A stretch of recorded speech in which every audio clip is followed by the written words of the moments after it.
Hello, everybody. Happy Tuesday. Thank you all for coming. We are happy to have you here. I hope everybody had a good 4th of July weekend. We did, and we rushed home to go watch fireworks at the beach last night. So that was fun. I am joined by Julian as usual, my co-host. And both of these lovely ladies below us have been on before. We have Yvon, Thrifty Rich, which I do a live sale with her every month, and it happens to be tomorrow night. So Thursday. Oh, I feel like it's Wednesday. We started out on Wednesdays, then you retired early. Okay, so. Thursday, not tomorrow. Don't come tomorrow. Come Thursday. I will share the link out. And then Miss Taffy has also been on as well. So I'm going to make both of these ladies big. Let them introduce themselves. Their links are down in the description. I know I haven't seen Richard yet. I just sent him a message, and Mark said he's going to be 20 minutes late. So Marcia, if you can keep an eye on things, and these ladies' links are also down in the description, guys, if you're not subscribed. So here is Yvon. Hi, you guys. Hi. I hope you had a good 4th weekend as well. So those of you that don't know me, Kat and I do a once a month sale, the first Thursday of the month.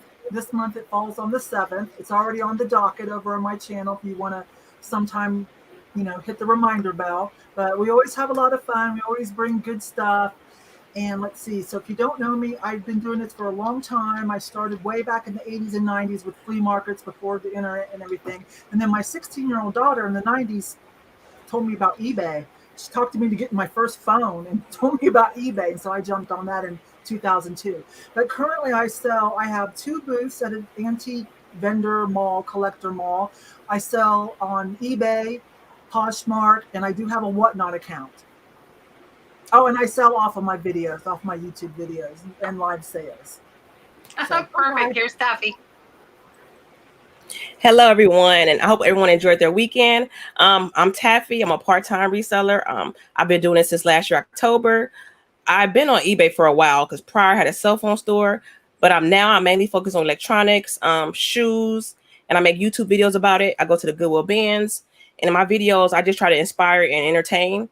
And I also have a Whatnot account. Perfect. And everything's Miss Taffy. Yes. Yeah. Yvon, have you done any more Whatnot sales? You're muted. Sorry, I went over to grab YouTube so I could chat too. No, just my first one. I think, I was talking to, I told you, and I was talking to George and a couple other people, and some of us that are kind of on the fence about it. We see the value, but we're also worried about a few things. But so I think what I'm going to do for Whatnot is maybe just fall in line with what they are predominantly selling over there now, which is probably like vintage t-shirts and stuff. I'm not really, I've talked to my followers and a lot of them just aren't really that interested at this time. So, but I do. I told you I can't even get into my Whatnot, so I have to figure that out. But I might have waited too long now after the onboarding. I might have to reapply because it's been so long. But yeah. All right. Allison wants to know where Duncan is. I don't know. I messaged him on Facebook. I don't know where Duncan is. Is it? I don't think it's a holiday over there, but I don't know where he is. What does this say?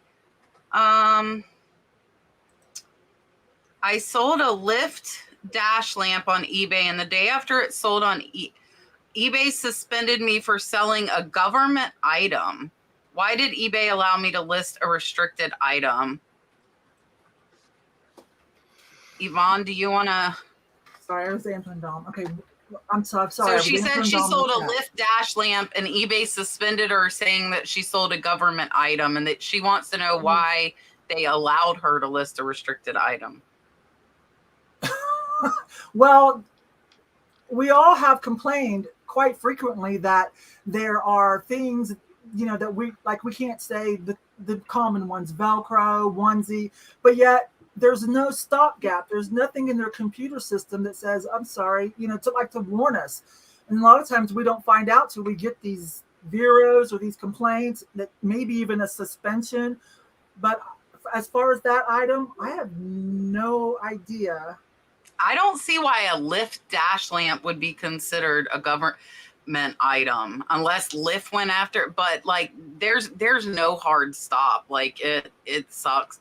And somebody actually, I got an email, it was an email or message today asking me to make a video on Vero, and I will never be caught. Oh, I never say never. I forgot. Yeah. Never say never. Okay, I do not plan on making a Vero video because the list is so extensive. It would scare the hell out of anybody who read it. And I go with, I list stuff, and then if I get warned, I learn that way. That's what I do. But I agree with Yvon. Like there's no hard stop. eBay occasionally, like with Velcro, it will stop you from listing, I will tell you, because one of my listers kept putting Velcro for hats she was listing for me, and eBay's like, you cannot use Velcro in your title, and they wouldn't let me post it. But that's not the norm. Taffy, have you had any like stops where it has stopped you? No, I'm crossing my fingers, but no. Yeah. I've had one on a BB gun. If you sell BB guns, there's a disclaimer that you have to put in, and that the wording has to be exactly correct. And it will stop you, throw you a flag, and say, hey, you have to have this disclaimer in.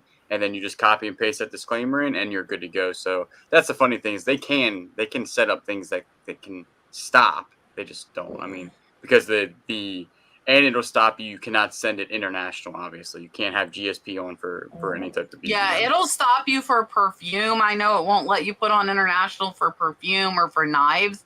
They do have that stop, so obviously they have the capability. But I think there's probably just so much that like the system to do that would probably be super complicated. Julian, that's what I Gotcha. thought. See, I didn't even need to say it. I travel 33 something $5 super chat. Thank you so much.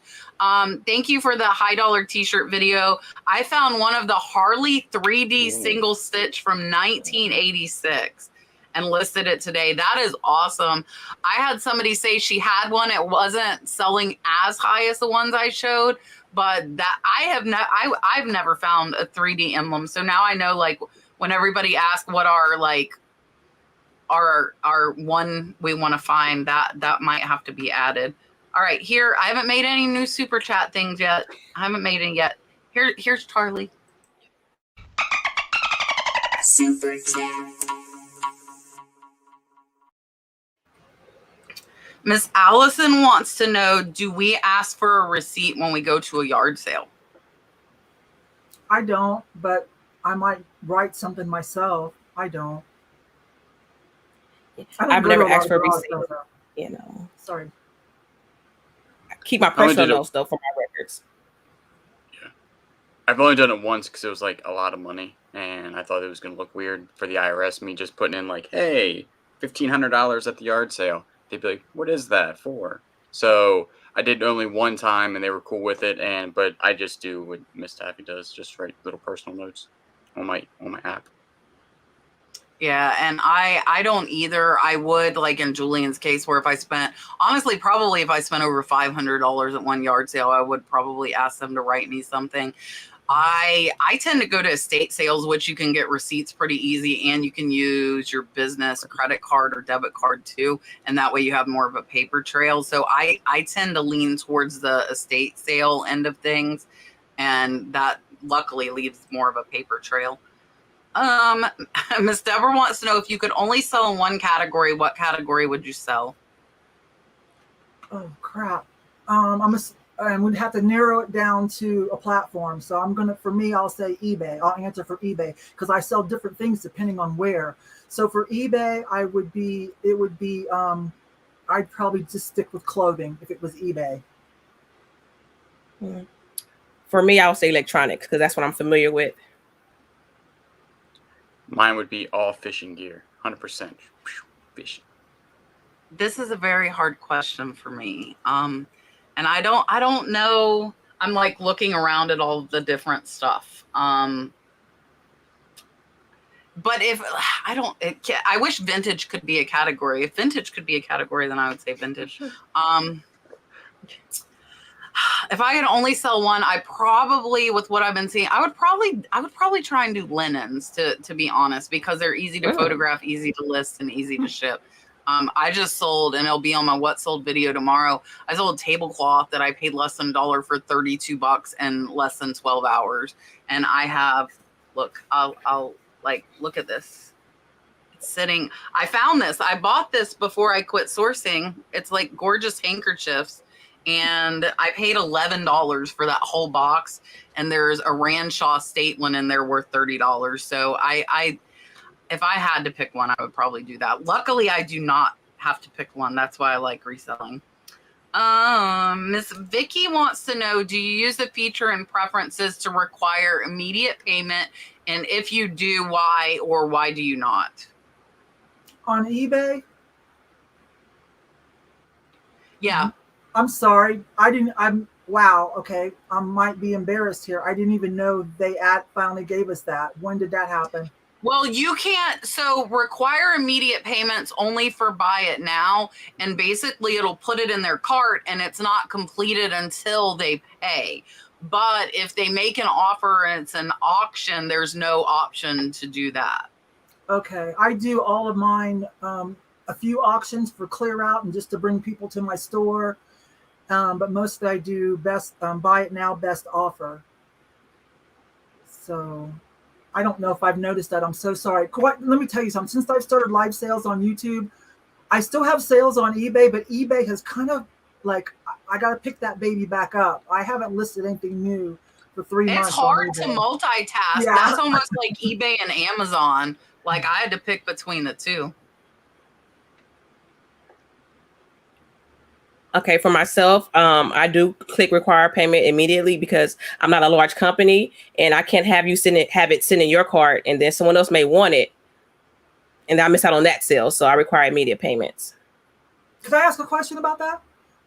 If it's sitting in someone's cart, Miss Taffy or anybody, is it still an active listing? Can someone still come in and buy it? Oh, yeah, okay. but if you don't have required payment, then they can buy it and let it sit there for 4 days and not pay. Sorry, that's what I meant. I'm sorry. Okay, yeah. Some people think we can see their cart though. Like people have said, I have all this in my cart, send me a combined invoice. I'm like, I can't see your cart. I wish I could, like, it's almost like Poshmark, you can see their bundle, but on eBay we can't. And I wish we could, because they put stuff in their cart and they're like, okay, send me an invoice. I'm like, because they have to buy it first, but yeah. I was for a while, and then just recently I've had a lot of people that were buying a lot of things. Like I have a lot of these poker chips and I had a whole bunch of reels go up and there were multiple buyers and they wanted invoices. And I was having like a big problem there with sending invoices with immediate payment because it wasn't allowing them not to pay for it, I think. So yeah, it won't let them add like multiple and then pay if you have require immediate. Yeah, so it was messing all that up. Item. Yeah, so yeah. I switched it off. I might go back to it maybe after I get through like these things that I kind of know. Like a lot of people don't buy just one little poker chip. Usually they buy, like a whole bunch of them. So after that kind of gets gone, then I might switch it back on. But it was like so many messages about can you bundle, and I'm like, yeah. Then it's so much easier sending an invoice than actually refunding the shipping, in my opinion. Yeah, and mine's like that it was with the Harley pins and now it is with the license plates. I don't turn it on because probably 75% of my sales are offers. So when I accept that offer, it wouldn't make them pay anyways. So for me, I just don't turn it on. I have had somebody tell me, actually it was a viewer, I guess they had opted in and it did like, when they sent me the offer, they were binded to the payment, like the other platforms, which is cool. I've only seen it one time, so I don't know how big that beta is, but it said when I accepted their offer that the payment was locked in only one time. Yeah. So they're starting it, but it's not far reaching, I don't think yet. Miss Sue wants to know, do you specifically do Christmas in July or do you sell it year round? Okay, I seriously don't have a problem listing my Christmas stuff all year round. What but since I also sell at a booth, I also do live sales now. Some items I do keep set aside for Christmas events at my booth or at in a live sale. But as far as worrying about, am I going to get the most money? If it's something I want on eBay for Christmas, it's going to go ahead and go up, and it's going to be at the Christmas season price. And just wait. Now, I might, if I have items like that before the Christmas season, the fourth quarter, I might go in, take it down, and relist it, because sometimes that helps boost things that have been sitting for a while. Me, I keep my Christmas item listed all throughout the year because I'm a shopper as well. So I know when I want something, I want it. So I'm assuming other shoppers, when they want certain Christmas items and they see it, they'll buy it. So I keep them all year round. I do the same thing. The only thing that I would do different is that, like, locally, I would put, like, I have a lot of blow molds locally. I also have them listed on eBay. But like when it starts getting close to Christmas time, I'll then shift them to Facebook Marketplace local pickup. And then if it sells that way, it sells that way. Yeah, and I list mine year round. We're actually listing a ton of ornaments right now. If there are collectors for certain brands or like types of ornaments, like I got a lot of the little clip-on birds, those have sold within like a week of me listing them. So I think the collectors of certain types will buy them year round. And like Yvon said, like if I find the nice ceramic Christmas trees, I'll price them at the Christmas price, and they can sit there all year. If somebody wants it, they want it. If not, though, mine will be already up for those early Christmas shoppers versus people that are waiting till like November to put it up. Mine's gonna already be up if they search for it in October. But I had two, I still have one, like one sold immediately in like March, I think. So it sold pretty early, and then the other one's still sitting there. So a seller hunt. All right, listen, guys, because I'm gonna take it down so you're not Wilson over the fence. I was wondering how you would handle a buyer that messaged you a photo of a damaged especially.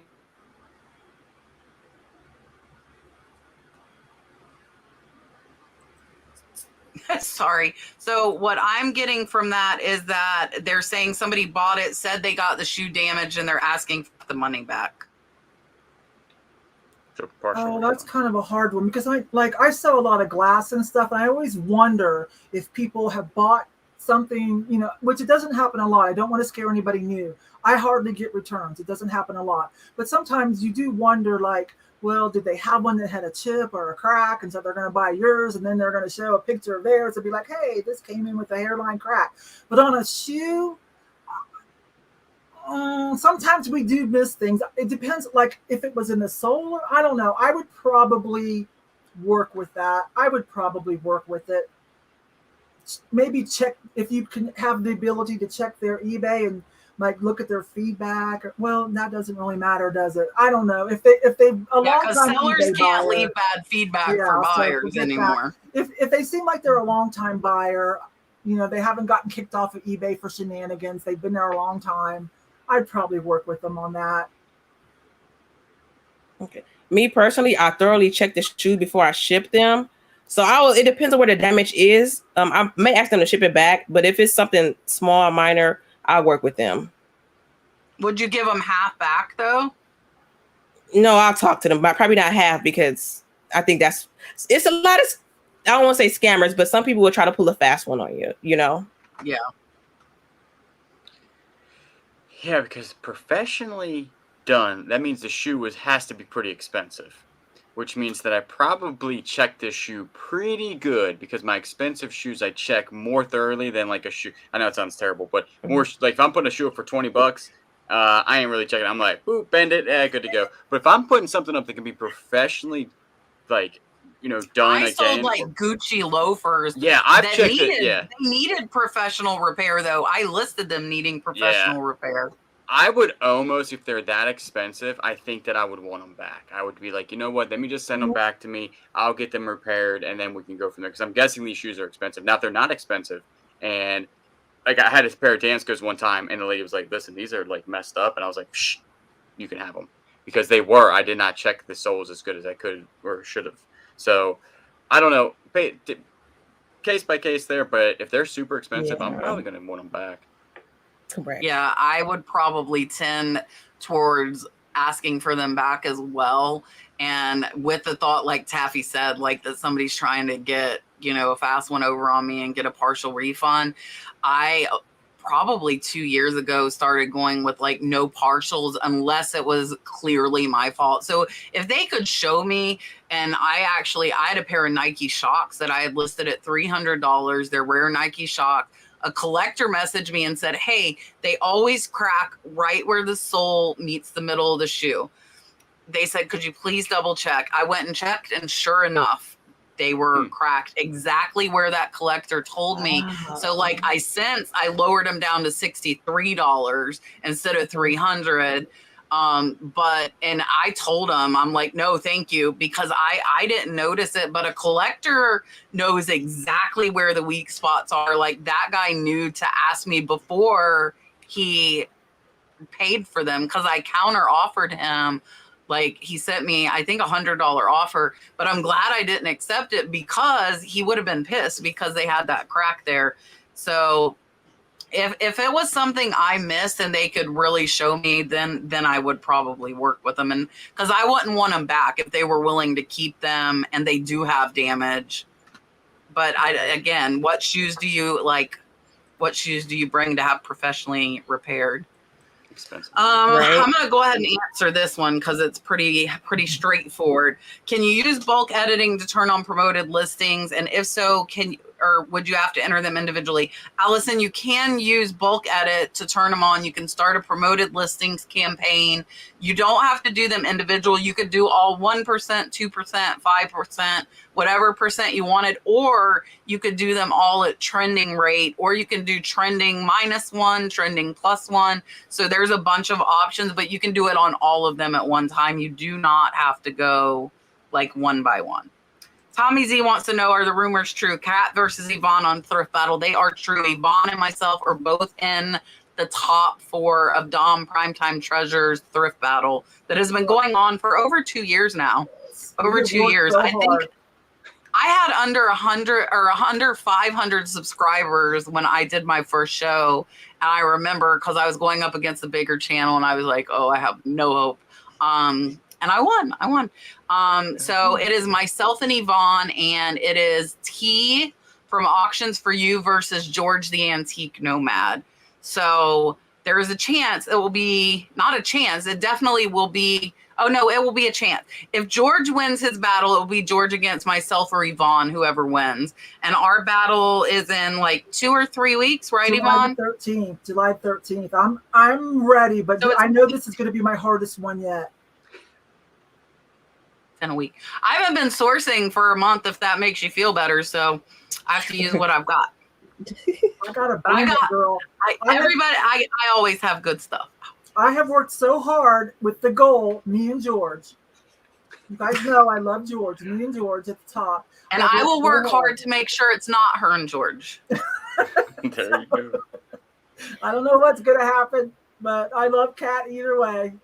One of us gets to go against. Yeah, we're good. We're good. It's friendly competition, but it's cool that I know T. I've known T for years as well. So all 4 of us have known each other for years, which is cool, and have been around for a long time. We've earned our spot, that's for sure.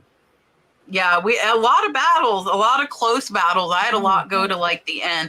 If you don't know, actually that leads into a perfect thing. Dom Primetime Treasure Hunter is less than 200 away from 40,000 subscribers, guys. If you're not subscribed to Dom over at Primetime Treasure, he just sent a super chat. Is he reading my mind? Put it up. So Dom, who I didn't know Dom was in the chat, but Dom is less than 200 away from 40,000 subscribers.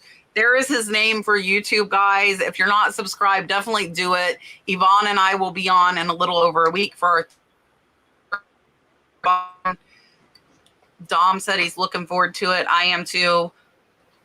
Dom, here's Charlie. Dom's never told me if he likes Charlie or not. Super chat.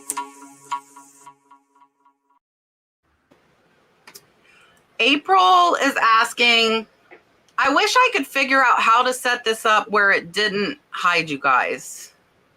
If somebody in the chat knows how to set it up, tell me. I'm going to take it off after I read it.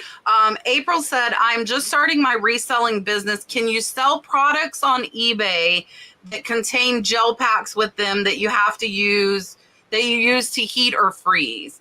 Thank you so much. I would assume she means like a lunchbox or a lunch bag. That's the only thing I can think of that would need like a hot and cool pack. Yeah, I don't know if she means that or like she's selling cookies or something or whatever and wants to, I don't know. Something that requires it. I know, I'll tell you, when I used to sell plants, I would use heat packs to ship plants in the winter.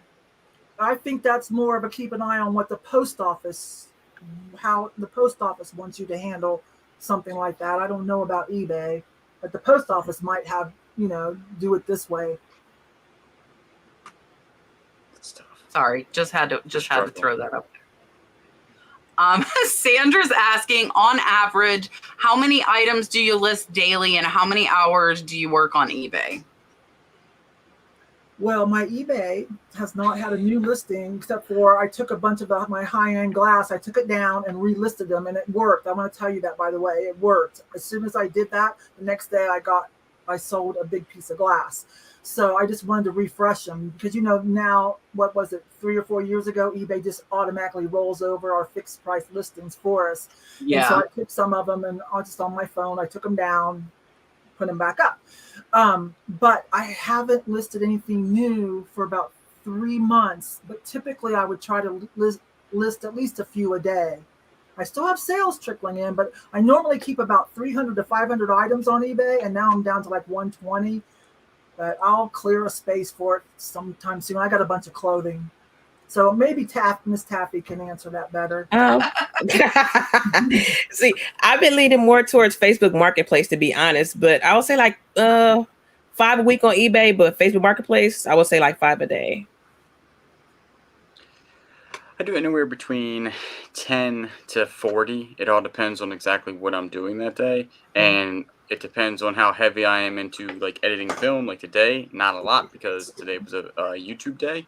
So I set aside Tuesdays usually for like just editing film on YouTube. But like tomorrow I'll do 20, 30 and I'll list for 10 to 12 hours literally. So it all depends on what I'm doing. On average, you can always say that I work 40 to 50 hours on eBay a week. Yeah, and mine's a little bit different from a typical situation because I have people that list for me. So it really depends on what they're doing. I haven't personally listed in over a week because I had over 200 drafts sitting that I needed to make active, and I pay them to do that. So I want to get their drafts up as soon as possible because I've already paid them to put that up. So when I have a bunch of drafts like that, I list at least 50 a day from their drafts. When I don't have a lot of drafts, I will do whatever drafts I have, might be 15 or 20, and then I'll do 15 listings myself. So I would say minimum is 30. And as far as how many hours, probably 35 to 40 a week on eBay. Minimum. It very well could be more, but it just depends on, like this weekend we were gone for a pool party. That's the nice thing about reselling, we can take off for a couple days, and I still like made drafts active while I was on my little weekend trip. Drew, tip of the mitt flips, hello. He said, I hope everyone had good weekend sales. What are the best and worst selling holidays for you? Gosh, I sell on so many different platforms, so I guess I'll stick with, I'm going to do eBay and my booth. On eBay, it seems like it's around back to school time, unless you're selling, for what I sell, unless you're selling the essentials for back to school. In my booth, I would say like a holiday like this, where people divert their money for festivities, I might notice a little bit lower sales because their money went to party supplies. Okay, I agree. My best holidays are like during Christmas and like Valentine's Day, because that's when people get their taxes. Worst for me is, I would say, school time. That's like September is not the best for me.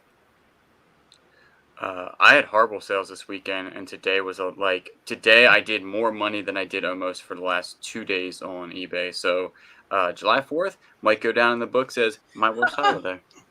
They spent on fireworks. See, Yeah, she was they right. were not Spent buying my the stuff money on eBay. fireworks. Yeah, I'll tell you that.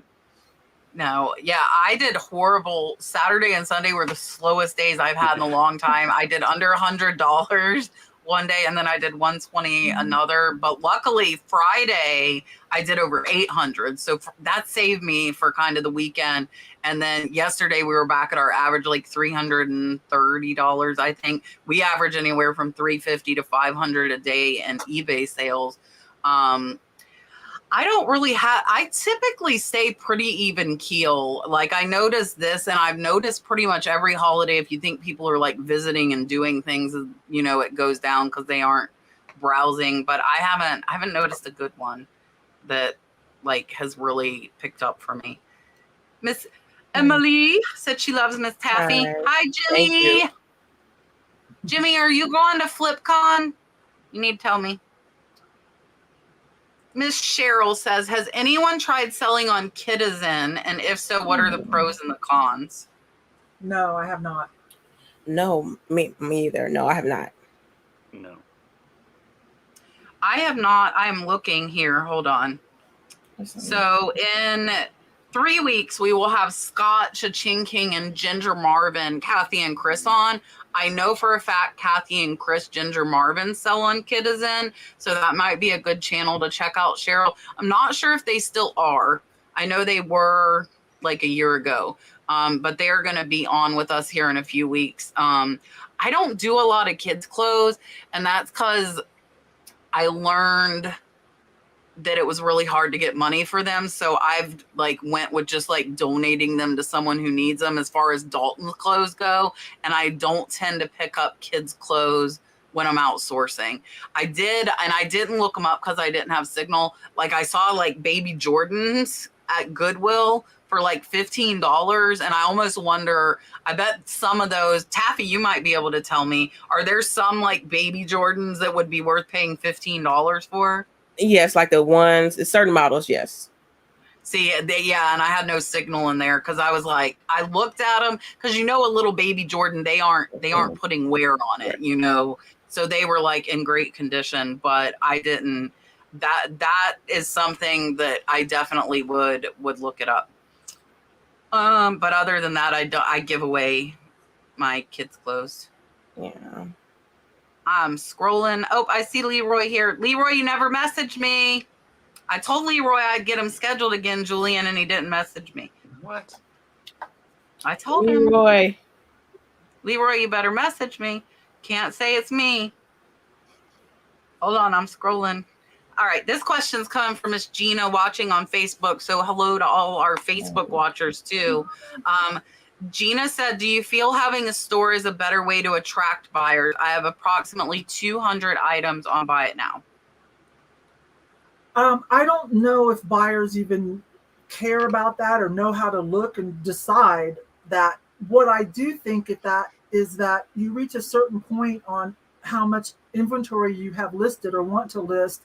And if you're having consistent sales, I think once in my mind, I think I worked it out. It was somewhere around $2,000 a month, somewhere around there. If you were doing that kind of consistently, and I'm talking about average price items where, so you have, not just 3 listings of some Louis Vuitton. That's where it comes out to where with the discount, 3 purses done for the month. With the discount that you'll save, it will kind of pay for the store itself. And then, you'll get the extra listings. You'll get some of the few perks that are kind of nice. To me personally, I don't feel like having a store attract more buyers. I think we promote your listings and we have hot items that people want. That's what attract the buyers at the right price, and having great pictures that attracts the right buyers, in my opinion. Yeah. Miss Taffy took all my answers. I'm sorry. So, yeah, I was gonna say that I don't think that it really attracts buyers. I don't think that they even know that you have a store. Yeah, I would agree. I don't think it matters one way or the other.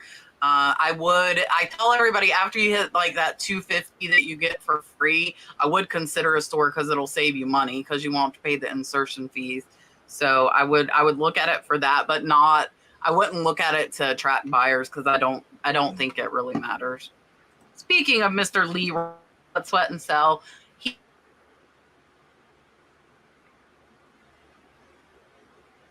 I should give her 3 seconds. 1, We froze. 2. Oh, she went first. Good. Should I go ahead and answer, Julian? Yeah. Question: What items do you wish you could find more of in your area? Well, I really love selling art glass, vintage art glass, and it can be contemporary too because some of it, is good money as well. So I find plenty of it, but since you're asking what do you wish you could find more of, it would be, the art glass, the vintage, the antique, and then the new stuff like, Fire and Light and Glassy Baby. Okay. For me, I would say more sealed VHS. Once back in the day, that would be perfect for me. But I haven't found any lately, so you were finding a lot. Yeah, I was over the road then. Yeah, you got me. You got me into it, and I was like, I've got to find one. I've never found one. I think I found one for like $50. And I was like, that's not bad though. But yeah, definitely not like 900 or anything. I wish I could find seriously more affordable fishing gear that you can flip. In my area, there's tons of fishing gear, but a lot of people they remember what they spent on it basically, and they want their money back. So affordable fishing gear. I wish I could find my last two research videos, vintage tees and vintage hats. I love them. I love them, but I cannot find that many of them. I wish I could, but I cannot. I have found like them here and there, but not a ton of them. And I personally, I think clothes are easy, and like hats on the styrofoam head, they are easy to list and they're really easy to ship. We shipped out 2 hats today. Nothing like my video. They were like $15 hats, but I wish I could find more good like vintage hats and tees. Emily wants to know, Julian, did your dad sell his watch yet? He did. $750. He took it right from me at the yard sale. Everybody saw it on film. Oh, $750? $750 for a Seiko Dad watch. took it right away. Dad took it from me. It's terrible. I cried. That's great though. Look, Duncan, after I woke him up messaging him, you are not anywhere near first, Duncan. You're very late. He wants to know an eBay tip from each of us. An eBay tip currently with what's going on now. Darn. Well, I hate to say this, so it might be a little long. Okay, so when eBay gives us these bells and whistles, okay, like when they rolled out promoted listings, oh man, I went down kicking and screaming on that money grab. But try to use as many of the bells and whistles they throw at us. They give us a service menu, so that's their way of making more money. That seem workable to you. And so, unfortunately, though, promoted listings went from 1% to a minimum of 2%. I went ahead and did a bulk edit and put it up at 2%. So I think that's use some of the bells and whistles that make sense to you financially. If you buy low, though, I will say, and we haven't got into the promoted thing, but if you buy low, you'll have a little bit more room to be able to promote. But if you have really hot, very popular items, you won't need to promote. I'm OCD and just promote across the board because I don't want to see you have 50 listings to promote. It's just the OCD in me. But if you buy low, you have room for that stuff. Yeah. Sorry, Taffy. It's okay. It's okay. I would say, when you're outsourcing, don't be afraid to pull out your phone and look for sold comps. And if you could buy something for low, buy it. If you have a friend that's throwing away clothes, get their clothes, list them online. That would be my suggestion. I would say the thing that saved me a lot of time was learning the bulk edit. Like, say, not going through every listing, so I didn't know bulk edit was a thing until I got back into the interface thing, and I showed that you can do bulk edit, or your sales you can bulk, and just kind of learning a couple things in there that kind of save you time. If you're doing stuff that you think you can do bulk, then just like go on YouTube and type in how to do this on eBay, and then usually somebody has a video on it, and that's how I learned how to like save a lot of time in that aspect. Because I was gonna say what Miss Taffy said again about using sold comps, so she took my. Yeah, I'm going to piggyback on her looking up sold comps and say, don't pick up everything you think will sell. I think I will now 3 years into this, but I used to when I first started, and I learned a lot of stuff I like, other people did not like, and it's still sitting in my store 3 years later. So until you kind of know a little bit more about what's selling, I would say I would try to look up, just like Taffy said, try and look up stuff before you go buying it, or you could end up with a ton of stuff. And it's really discouraging as a new seller to have stuff that's not selling. So look it up and see if it's selling and how well it's selling. So like if there's 50 listed, are there 50 sold? If so, that means it's probably going to sell within 3 months. If there are 100 sold, probably going to sell in about a month. So look at that sell-through rate and pay attention to it for sure. Miss Barbara wants to know, what is the easiest platform for you to sell from? The easiest platform, I think my selling on YouTube. I love YouTube the best, and it's just fun that way. I've got enough following. Kat and I work together, and we've been building up our monthly sales, and I work with other people. It's just a lot of fun, and there's no listing involved and lower fees, and you get to you also get to play with your YouTube friends in the side chat, and it's fun. Yeah. For me, it's been Facebook Marketplace. List, it's gone. I ship it. It's been working great for me. Mine is eBay because that's really all I really pay attention to. Like, I've sold on other platforms, but I'm so dialed into eBay that it's just second nature now. It's just, to me, eBay is pretty easy for me. Once you learn eBay, it is easy. But I think eBay is probably one of the hardest to learn, like to get a grasp on, because there is a lot to learn. I would agree with Taffy, except Facebook Marketplace banned me for life if you didn't watch my video. So now, quite contrary to what I would have said 6 months ago, I'm going to stay Mercari because I think it's the easiest as far as like listing and the simplicity of it. They'll send you the label. Facebook would have been my answer. Taffy, I saw your face, so you didn't see it. I got banned permanently from Facebook Marketplace for the vintage license plates I'm selling because they thought they were active ones. Their bots did, and they just totally kicked me off. So I have went back to Mercari, and we have made a couple of sales on Mercari, and Mercari's fees are lower. They're not as low as Facebook is, but I think Mercari would be pretty easy to learn on. Poshmark's overwhelming with the sharing stuff. I have a program I use for that. eBay, like I said, it can be harder to learn, but eBay has the biggest audience, in my opinion. That's where we get the most of our sales from. So if you were just wanting to start, I would try one of the apps, either Facebook Marketplace with shipping or Mercari first. Miss Blanche wants to know, is this business, meaning reselling, required to pay state taxes and federal taxes when filing? Does this business require well, yes. I mean, okay, we have to pay sales tax, most of us, not all of us. Some platforms collect it for us. And then also we need to pay taxes on our income, our profit, our income at the end of the year. Don't let yourself, don't mess up, don't jeopardize your future by not doing those simple tasks. Is that what she's asking, you all think? Yes. So, yeah. You answered it. You still, yes. Yeah, pay your taxes, because I think you're going to see with this $600 thing, they're going to start sending 1099s, and I think that if they start digging a little bit more, it's not going to be very hard to figure out who's been selling on eBay for 5 years that was making $19,000. And then they're going to go back. They'll go back. The IRS can do that. They have people that do that. Mm-hmm. So just know that definitely pay your taxes, and if you can't figure it out yourself, let somebody else, do your taxes for you, so you know what to pay. You can definitely find an accountant. But legally, anytime you make over $600 extra in any side business, you are supposed to report it to the IRS. Even if you had a yard sale and made $1,000 legally, you should report that income to the IRS. Even though most people probably do not.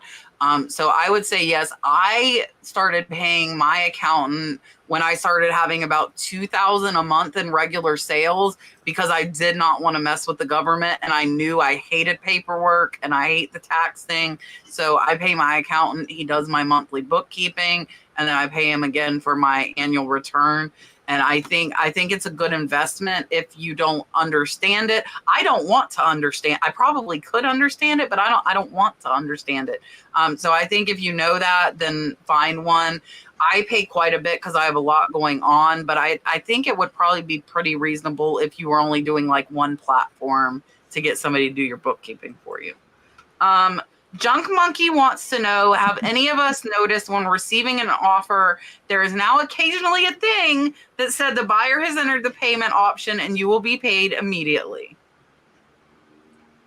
No, I don't know what that is. Sorry. Yes, I saw it on eBay. I had a comment on my my video that just dropped that said that that's a thing now, that they have like a way that they have to pay if they send you an offer. I don't know if it's on every listing or whatever, but that was a comment on my YouTube. So I don't know if that's true. I was saying I saw the one time. I've seen it one time. I think the buyers have to opt into that, or they're part of a beta group or something. I've only had one of them. Geek Nurses Treasure, which Worthpoint subscription do you recommend, 23 or 43? I also want to access hallmarks, especially jewelry hallmarks. So who has Worthpoint? I better pass this question. Do you use it? Okay, me and Julian then. I have the lowest one, but I don't do any of like hallmarks or maker's marks or anything like that. But if that's what you want to do, I would do the highest one where you can use that stuff on Worthpoint. So, but I like Worthpoint. It just made me a ton of money 2 days ago because I couldn't find anything on this thing on Google, eBay, nothing. I went on Worthpoint, boom, it was like $400, and I was like, absolutely. Nice. So I won't tell you what it is. It's gonna be on a video. It's very oh, right. I use the $23, but I don't access hallmarks, and I think you do need the higher level if you want to access hallmarks. But personally, I only use it for comps, like Julian was saying. So I have the $23 one. So I think it really depends on what you're wanting to do, and it sounds like you might need the $43 one. Miss Emily, if a purchase is canceled on one platform, is there a way to relist on List Perfectly, or do you have to copy the listing and repost it? Do you guys want me to take this question? No, I don't use List Perfectly. Okay. So if you've already taken your item off of the other platforms, but it's still in your List Perfectly catalog, all you have to do is copy it back out. So I tend to not pull my listings down until people pay because of this exact thing. So if they cancel it, they don't pay, then I don't have to worry about taking it down everywhere else. But as long as you leave it in your List Perfectly catalog, all you do is just send it back out. So it's super easy if you are using the List Perfectly catalog. Teacher treasure chest. How do you sell items in a lot for a deal when they aren't in a lot? For example, okay, so what they're asking is like Julian's poker chips, I guess, is an example, or my Harley pens or my tags. If the buyer says, can I buy them all for a good deal, would you delist and relist them in a new listing as a lot, or would you tell them to just buy them all if they want a bunch of stuff from you, Yvon? Did it again. Typing, sorry. She took the thing. Oh, there it is. Oh, there it is. I need to see the question. Sorry, I was typing. How do you sell items in a lot for a deal when they aren't in a lot? For example, buyer says I can buy them all for a good deal. DVD. Okay, on eBay. I'm assuming eBay, yes. If they don't want to just buy them at a best offer discounted, like, okay, send me an offer of this one, or vice versa, and then I'll combine shipping, then yeah, I would take them all down and put it and make it as a private listing for them. And then send them the link and say, get it now, before someone accidentally, just synchronicity, accidentally says, oh, I want that. I want this odd bundle here. Yeah. See, I would have them watch the items and I'll send an offer. Or if they don't want to do that, I'll take them down and then relist them as one whole lot to make it simple. Simple. Yeah, I've had this a couple times, and I think on an invoice you can send. Can I send more? I think I can send more money back, other than on, because I've done this before. The problem is with delisting them, because I've done this, is that they don't buy it. Like, they just straight up do not buy it, and it has wasted my time. Like, because if they say, I want these 5 items, I have to delist those 5 items, and I have to take pictures of the 5 items. And then, so I'm saying it kind of like will waste like 20 to 30 minutes of your time. And if they don't do it, then you have to go back and do it all over again. And that's happened to me like 3 times. So I don't do that anymore, just because I'm afraid that they won't buy it again. So what I would usually do is what Miss Taffy just said. I usually say, hey, how about you watch the items? I'll send you an offer, and then I can send you an invoice for shipping. And that's usually how I go now. Yeah, and I don't pull them down exactly for the same reason Julian said, because I've done it and then they don't follow through, and then I've spent all that time taking them down, and then I have to put them back up. So I have come to agreements on price, and I'll be like, okay, send me an offer for $15 each. I had $100 sale. I'm not going to give it away either because it's in tomorrow's video. That me and the buyer agreed on the prices and messages. They sent me offers, and it's funny because they told me they were willing to pay $100, and then they sent me an offer for $10 less, like as the combined total. And I countered them back, and then they accepted and paid. I'm like, you already told me you're willing to pay $100. But I wouldn't take them down just because they might not. Yeah, Angela, yes, me and my silly internet. It's because since the trees have leafed out, our satellite, we have the Elon Musk thing, Starlink. Since the trees leafed out, we don't get a good satellite signal. So eventually, and it's probably going to cost me a couple of grand. So I'm probably going to wait until Brad's shed is a little more done, and then I'll have a tree company come and top. I don't want to cut the tree down. I just want to shave the top off of it like the electric companies do. Just shave the top. I'm sure they can do it. R. McGrath is saying, I want to sell books, but I don't know how to charge for shipping. So do any of us sell books? They're saying some people say media mail takes 30 days. I'm not a big seller on books, but I've sold some interesting books and some textbooks. So there's some and magazines and things like that. There's some things though you can't use media mail, but sometimes I have put in my listing, this is going to go, like they have an option of how they want it. Like media mail is cheaper, but it's going to take longer. 30 days. I don't think it takes quite that long. I don't know. They say it can take up to that, but in my experience, it hasn't.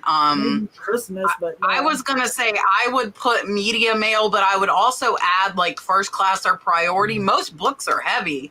Books are heavy. The last book I shipped out was 4 pounds. I shipped out a book today, and media mail was $4, but priority, well, it would have fit in a platted flat rate. So you could offer both. That's what I would do. I would do both. I agree did Jeremy send a super chat? Why are all of the boys late? Are y'all all doing something? Listen, I still don't see Richard in here. Mark was late. Duncan was late. Jeremy was late. They're all late. We did not get a Dalton super chat, so I'm not. I owe Jeremy 2 Dalton super chats. 2 Dalton super chats. He has not been where I think he will cooperate with me. I have to catch that kid in like just the right mood. You'll see at the end of tomorrow's video, he was turn the volume down at the end of the video. That's a tip for you guys for tomorrow night's video. He was like, so yeah. So not yet, Jeremy, not yet. I wanted to put this up. Steve-O said, I'm so close to 50K. I want to say too, that guy is too. We are both less than 100 subscribers away from 50,000 subscribers. We are like neck and neck. Both of us need less than 100. So out of the 450 people here watching, if 100 of you are not subscribed to me or Julian, you could put us over 50,000 subscribers right now. So make sure you're still subscribed to both of us. Yeah, just make sure you're still subscribed. That's true. Yeah. It unsubscribed me like 5 times from you, Julian. You're lucky I stalked your page because otherwise I wouldn't. You wouldn't know. It's so weird. 5 times it unsubscribed me from him. Yeah, people we watch like Crazy Lamp Lady. I watch her every day. Hello, what? Why did you think I was done? Yeah. Duncan, how did you go from your first question and then say question 4? Are you trying to trick me? I see Duncan's first question, and then it says, okay, question 4. Sometimes all of the chat does not come through. So here's Duncan's question 4, and then we'll get the super chat from Mark that I see up there. Yep. Duncan says, how do you stop getting dinged for late shipping on eBay when it's a postal delay out of the seller's control? Well, typically when there's something big going on, eBay sends out, announcements to us, and sometimes they even put a banner for buyers what's happening. So I'm not quite sure, but I can tell you if you're in danger, I can tell you then go sell some things, like go sell some cheap things around your house, like that'll sell real quick, get them shipped out to kind of buffer your metrics. And I also think it's in your phone, and you could contest it, like, hey, it was the post office, not me, and they could take it off of your account, but you got to go into the settings. I'll look it up and I can tell you exactly where it is. That would be excellent because I don't think I know that. I don't think I know that either. Yeah. Oh, I will tell you this. Mark. Last go ahead. Christmas, I got destroyed in that, and I just I had to bite the bullet, and I did 3-day shipping because they weren't getting scanned. They weren't getting scanned for 2 or 3 days. So I remember that. You changed it so that you wouldn't get hit. I remember that. So it's under. All right. It's under help. Oh, go ahead. I'm sorry. Do you want to show help on your phone? Here. Hold on. Wait, I might have a lot of defects. Okay, you go into help, and then it's a request. Can you guys see it? Request to remove defects, and you click it, and then all your things pop up. See, like right here, tracking. See, right here, it said tracking was late, so I have to go and contest this one. So under help, and then I'm gonna do it one more time for you guys. Help. And then it says request to remove defects. Is it a glare? And it's right there. Yeah, it went in.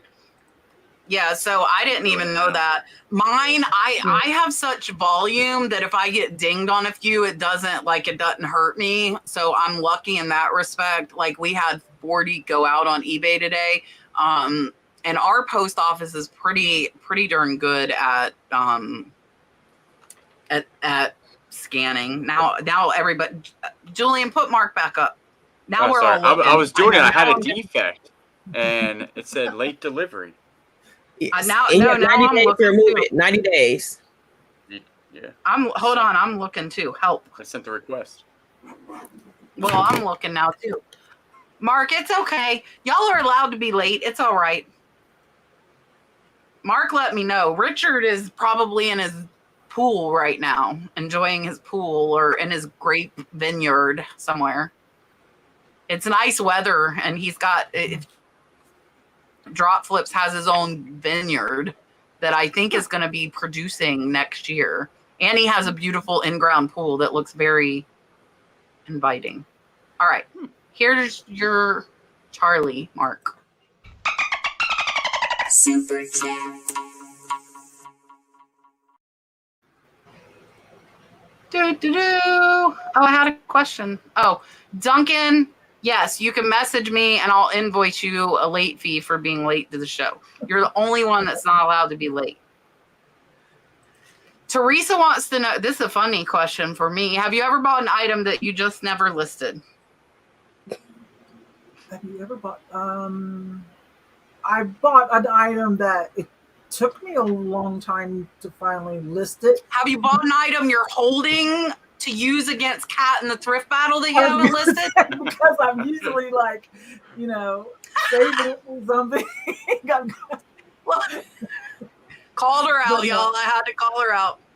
No, sometimes there's things that I love so much. I'm like, oh, I just like to keep this for a little while, and then I'll change what kind of collections on my shelf and say, okay, this one can go to a new home. Same here. I buy a lot of t-shirts, and sometimes I'm like, you know what, this would be cute on me, and I just keep it. Have you ever bought an item that you've never? Yes, I have tons. I have 2 storage units full of stuff that I've never listed. It's just Ooh. Now here's the deal: is that some of it I'm doing it on purpose. Some of it is like I know that this stuff is really good and that it will never lose value, and so it's like on a rainy day, or like in South Carolina, it's been raining for like 3 weeks now because of a tropical storm that I don't even know where it is. But we've had no yard sales. So like if I that's how I source, that's how I get a lot of my stuff. And so I'm happy to have those things full of stuff, because the other day I went over, grabbed 40 golf clubs, came back over and listed 40 golf clubs. If I didn't have that, I mean, Goodwill's tough. Goodwill's tough to really go in and make a ton of money now. So Yeah. yes, my answer is yes. I have thousands of items that I bought that are not listed, and that is why I've not bought any new items in about a month now. Because I'm trying to get those items listed. I haven't really bought stuff for resale that I've kept. I'm pretty good about, I can just let everything go. But I have a bunch that just from buying so much that I've not listed. Dominic says he's 100 away from 40K. Is there any update? Has Dom hit 40K? Primetime treasure hunter. Anyone? Tell me. Let's go see. I'll go look. Where's he at?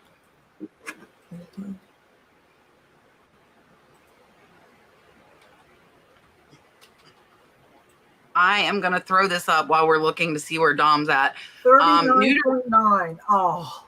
Come on, y'all. Less than 100 people subscribe to Primetime Treasure Hunter. JB said, from watching last week, I decided to open the $4.99 store. How do you suggest I draw attention to my shop? On eBay, there's really like on the other question related that we talked about, I don't know how many sellers even know or care that. I don't know. Are we still allowed to put a link? No, I don't think we are. A link to our store in our listings at the bottom. I don't think we're allowed to do that anymore. That was old school, where you would put a link and be like, check out my other items. Like we would use Activa and all that. eBay gave it to us to use. That was a long time ago. So I don't know if we're still allowed to do that.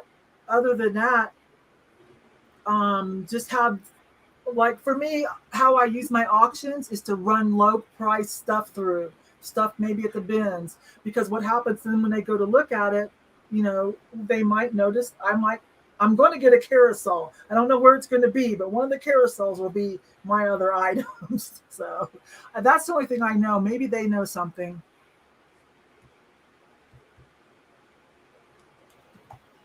Taffy? Like I said earlier, I'm sorry, I was responding back to a message. I would say just take better pictures, get items that are high commodity that people want, and just keep listing stuff that you have already. Don't go buy a lot of stuff that you know that's not going to sell. Yeah, high in demand items and good pictures, and I think that still is, because I can see it if I list a whole bunch of high quality items and I might only list 5 or 7 that day, I get a lot more sales within the next couple of days than if I list 50 Craftsman single sockets. Now they'll sell, but they're not high demand, so you're not getting a lot of views. Those high ones, I think they also drive more sales in your store. That's just me, personal opinion. I don't know if that's true or not.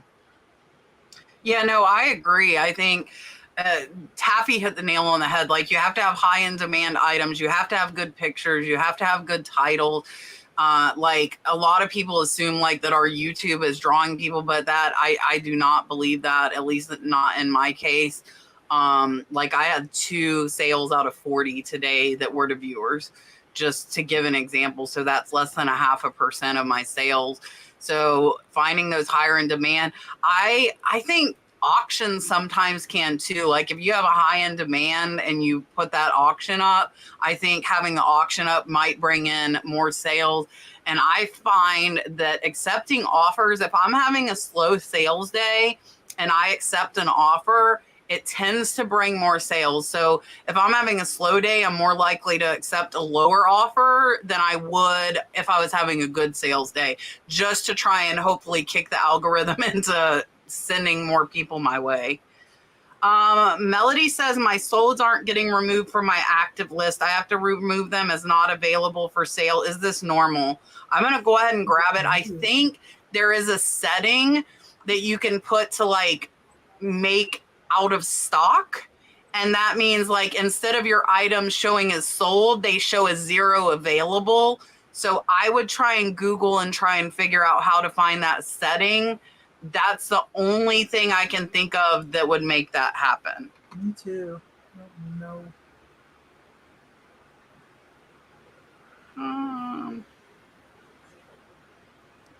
Who is that, Julian? Miss Eliza. Thank you very much. $10 super sticker. I appreciate you. Here's your Charlie. Hi, sweet. Super chat.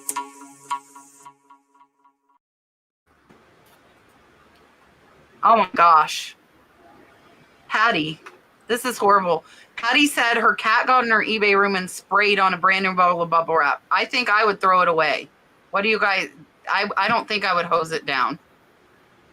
Oh gosh, wait a minute. Okay, did it just pulling our leg? Did it just happen? I don't know. You can try. Okay, that bubble wrap's kind of pricey. I would try spraying it down and setting it outside, but I don't know. But if you can't 100%, I don't know. I would take, if you can't 100%, then I would just like trash it. I would throw it.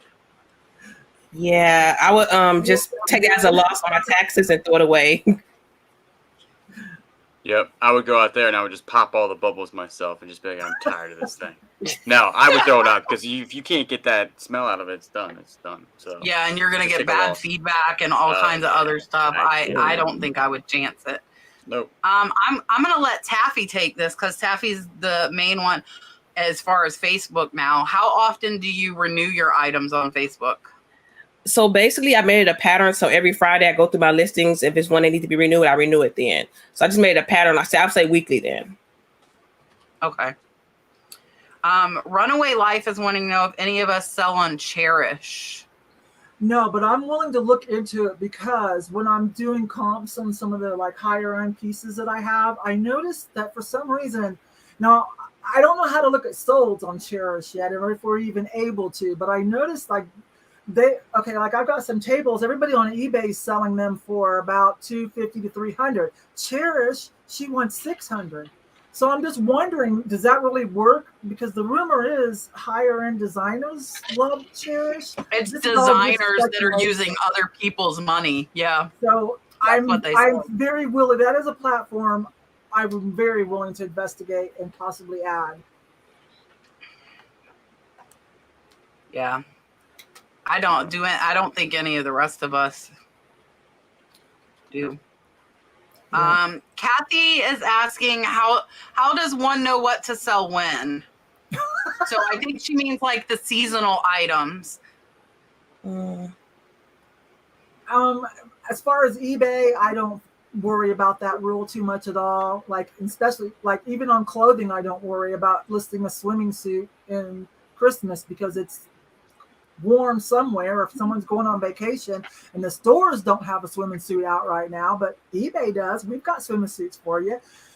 As far as my booth, I do tend to do some seasonal, like clear off a top showcase, and like recently it was red, white, and blue stuff. Valentine's at the top of the showcase is going to be a collection of Valentine items, etc.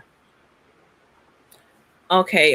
To me, I think once you gain the knowledge about what sells and you start learning brands and everything, you learn what's hot and then you know what to buy and then it eventually sells. So to me, I'll just say, watch channels like Cats and they tell you what's selling and you start picking up that knowledge and you start sourcing yourself and searching on your phone. And like I said, just build the knowledge and you know what to sell, the hot items. Yeah. I do the method of buy everything and sell everything anytime. It just doesn't matter what it is. I'm putting it up. I'll put a fishing reel up in the dead of winter because somebody's fishing somewhere. Correct. Yeah, and I agree. Same with winter clothes, especially if you have international shipping on. And like I'm in Florida, I'm in like 90-degree weather, and some of my friends are complaining about snow. So I list it. Plus, if you're doing international, it's that type of weather somewhere. I guarantee. So with clothes, any type of clothes, I list them year round, and I find it's good off season to buy them because you can get them cheaper than on season because thrift stores are trying to move them out. And same with Christmas stuff. Like I love the Christmas clear, like when they clear it out, market way down, because people will buy it year round. So I don't think I would even worry about like what's selling when. I would just worry about finding stuff that's selling more so than like when it is.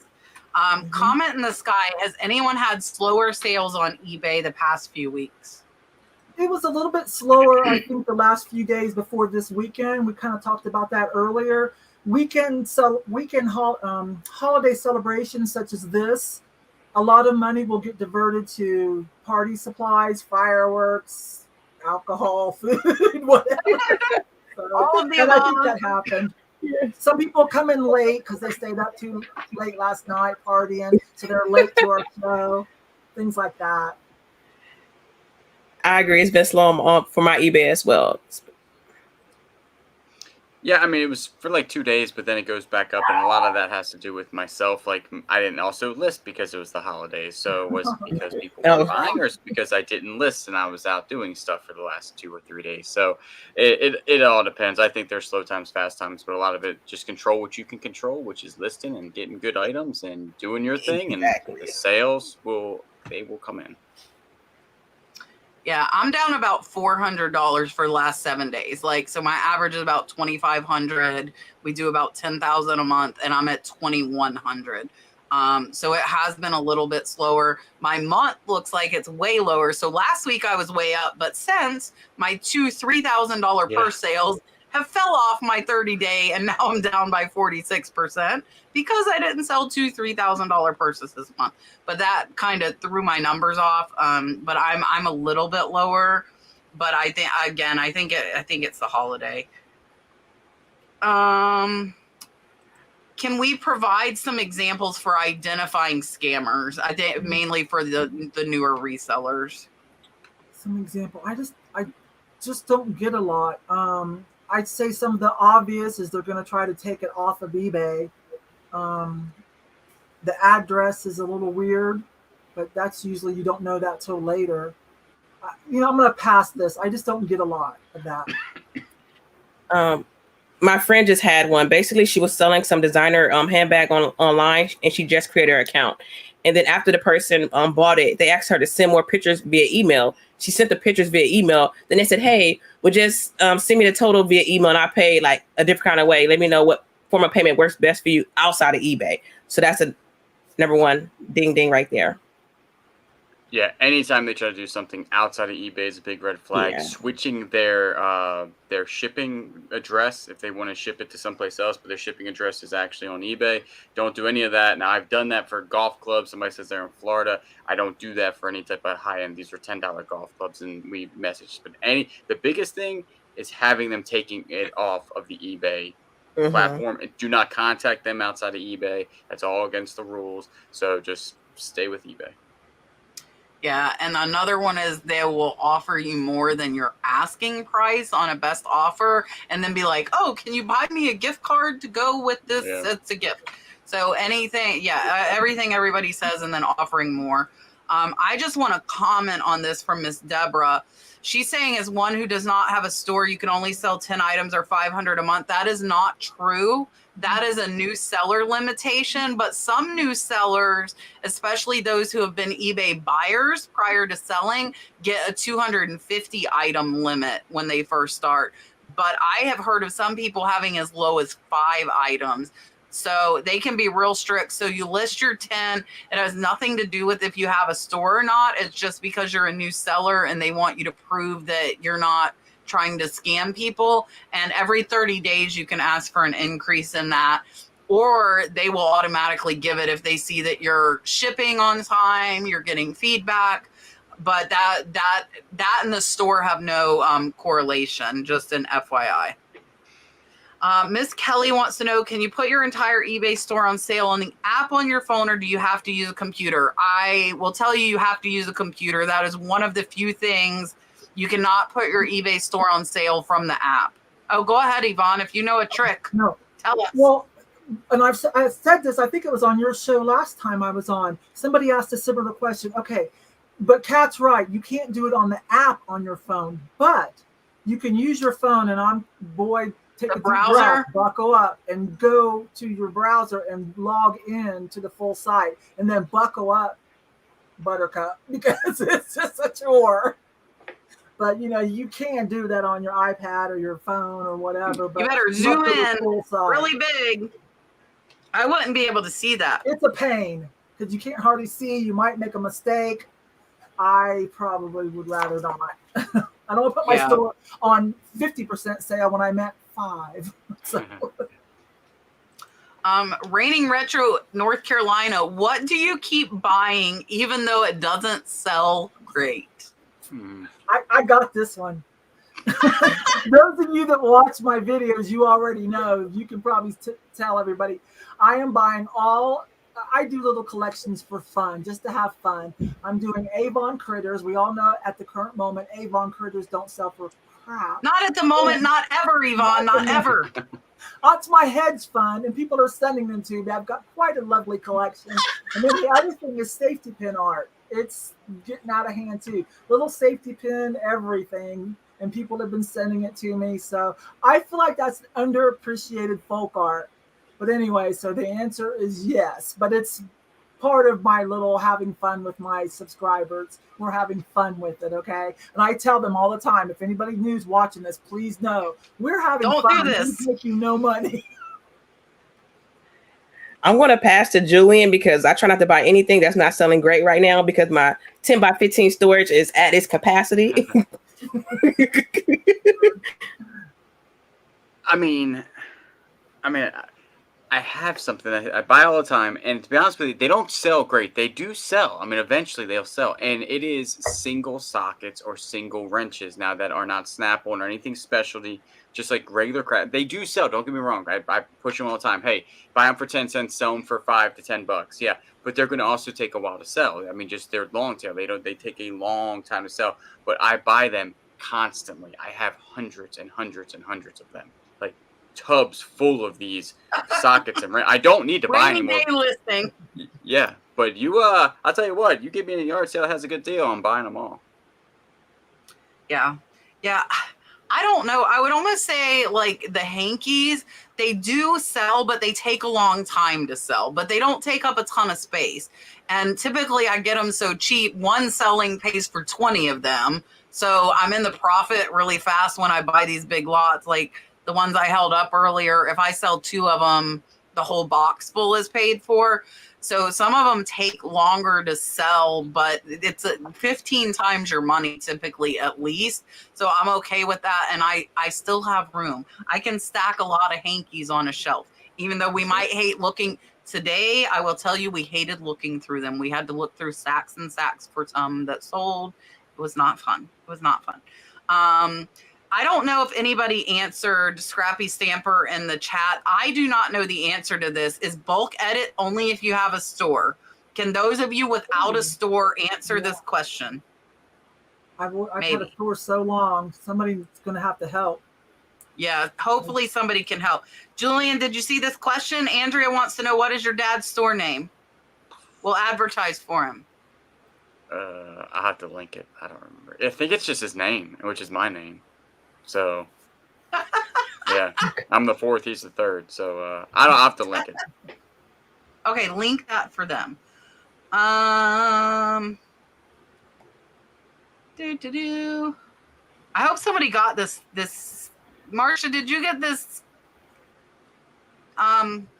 Troll. Oh, I guess is the nice way to say it.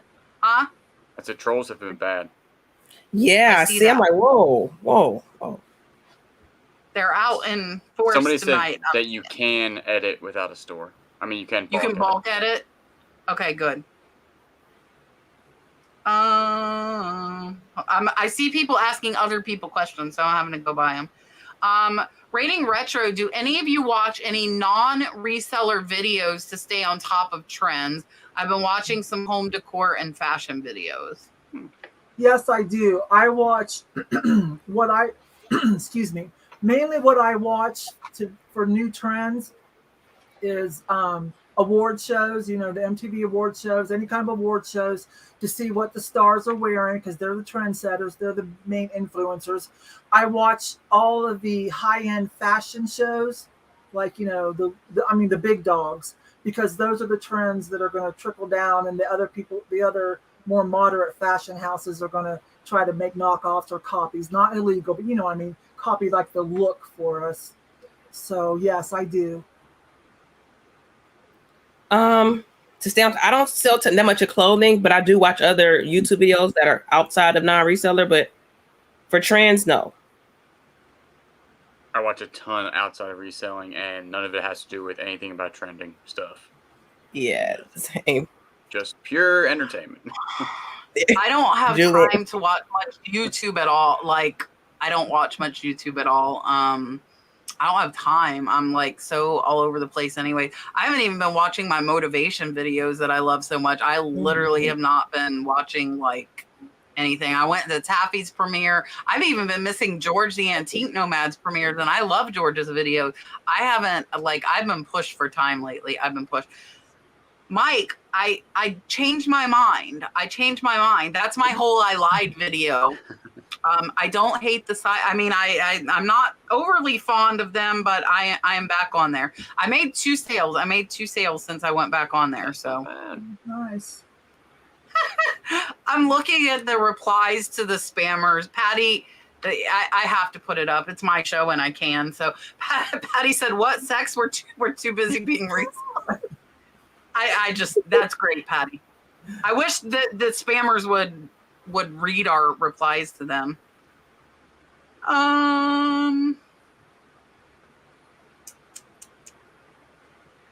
And this is, whoa, y'all are totally gone. I inherited a lot of Nippon china. Taffy said, "Here's my fingers." And Mikasa china for my grandmother's home. I also have other china porcelain glassware I can't find comps for, so I'm confused on how to price. Most are around 75 to 100 years old. Will be listing for the first time and don't want to get ripped off.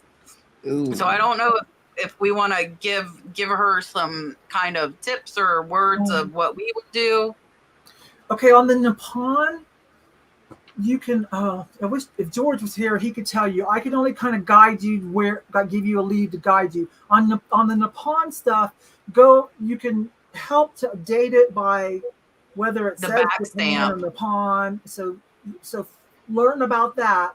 On the Mikasa, I don't think they've been making stuff that long on the Mikasa stuff.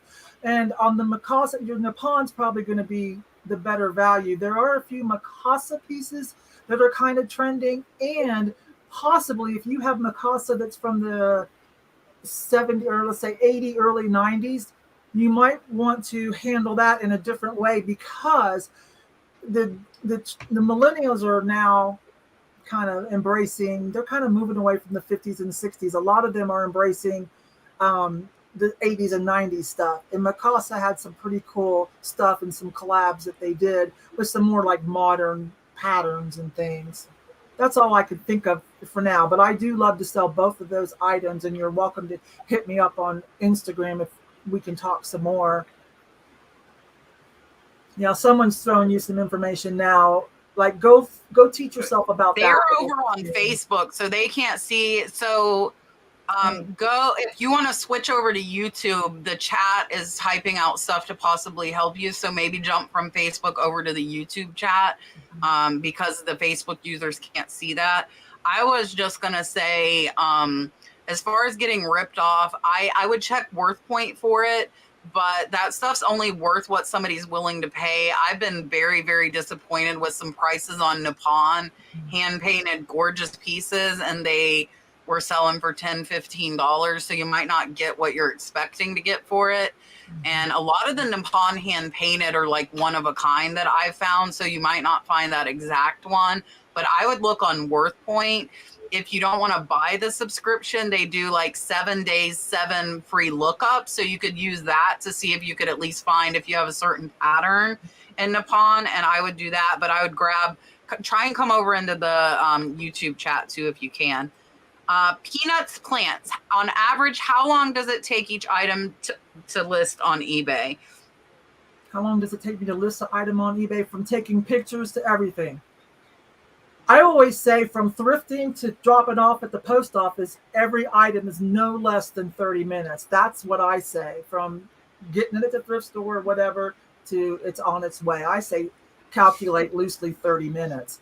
But just the listing part, if it's clothing, it takes me a little more because I do measurements. I do have a cool reseller tool that I use for, to expedite that.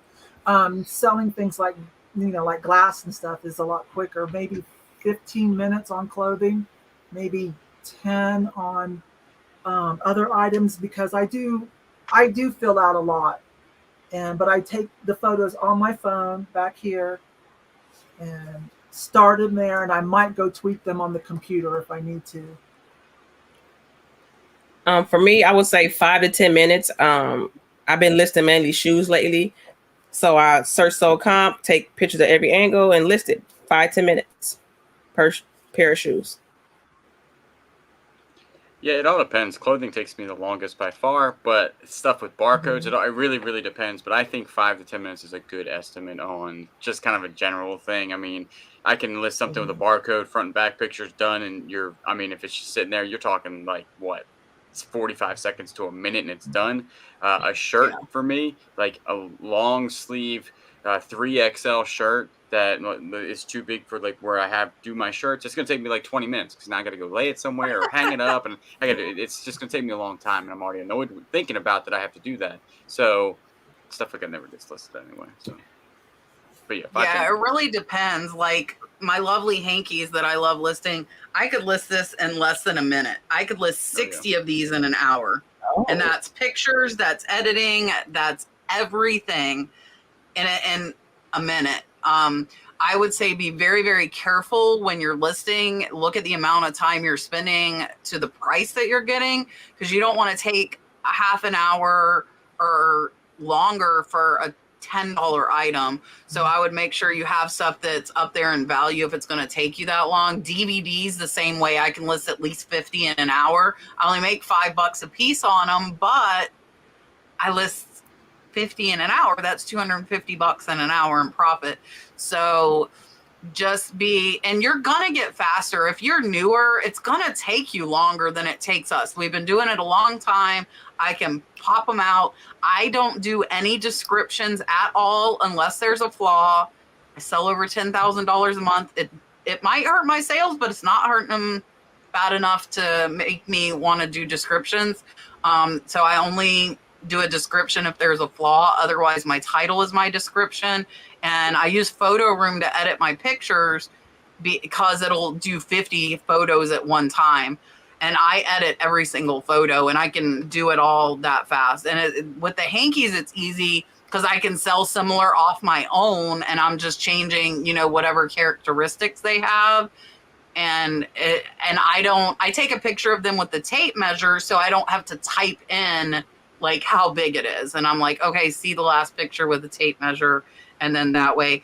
But if it's a Yadro that I'm selling for $1,000, I might take a half hour. My Judith Lieber purses, I probably took a good 20 minutes. I made sure I took all 12 photos, but they were $3,000 purses, Right. so definitely look at like how much your item is and spend time accordingly, because with that stuff, I'm going to spend a little bit longer. One of my stained glass pieces was worth over $500. I took the time, found it on Worthpoint, found the artist history, and I did put a description on that $500 item because it's worth more. So I break that rule occasionally, but 99% of the time I'm not doing a description. Can I add something to that? Yeah, go ahead. I'm hunting. Another reason why I like using my phone or my iPad for listing is you can set up, I can't remember what it's called, but you can, there's a setting on your phone where you can type out this whole thing and then it's a shortcut, like this whole sentence, like measurements, Oh, a whole paragraph. iPhone has that. It's called like sticky keys. Android, I don't think has that. I think iPhone has sticky keys. So like I can type in, whatever it was, like XYZ, and it's going to populate this whole paragraph that it's already on there. And the other thing I like is I can also, don't laugh, Kat. I can dictate. I can talk to my phone and it'll type it out. But as long as you pay attention to what it really writes, if it doesn't understand you. Yeah, so that one's, the other one's a better tip. My dictation, my friends, they love me anyways. But anyways, that's the you figure it out. Like after I have another, like actually my friend that lists for me is the same way. She does all talk to text and I can like read through it, even though it's really like some of the words are totally off, but I get it. Okay. And this is an opinion thing, and I don't know if people have kind of thrown some into the chat to Melly's question. She said she's been using her tablet for listing for 2 years. She's thinking of buying a computer for listing. Does listing on a computer go faster? I'm going to tell you, this is all opinion, so we can go ahead and answer it, but this is all opinion. It's an opinion thing. I typically do everything on my phone or my iPad, but when it comes to the more technical behind the scenes stuff, like doing a sale or my promoted listings or something like that, I do switch to the computer that I do trust a little bit more than the app to do those kind of activities, or like refunds and things like that. I have everything. I have all kinds of the real estate. So just let me say it like this. For those of you that are new that don't have a computer or can't afford one, you can do everything on your phone or iPad if you have to. You can. Don't let that deter you. But having a computer is a nice thing to have too. Okay, me personally, I use my cell phone for all my listings. I have my iPad as well, but I agree what she said. You need you don't need it, but it's easier to, run sales and everything on your computer. But you're doing fine with your tablet, but if you have the money to invest in a computer, I would say do so. I won't say it's faster though. I'm sorry.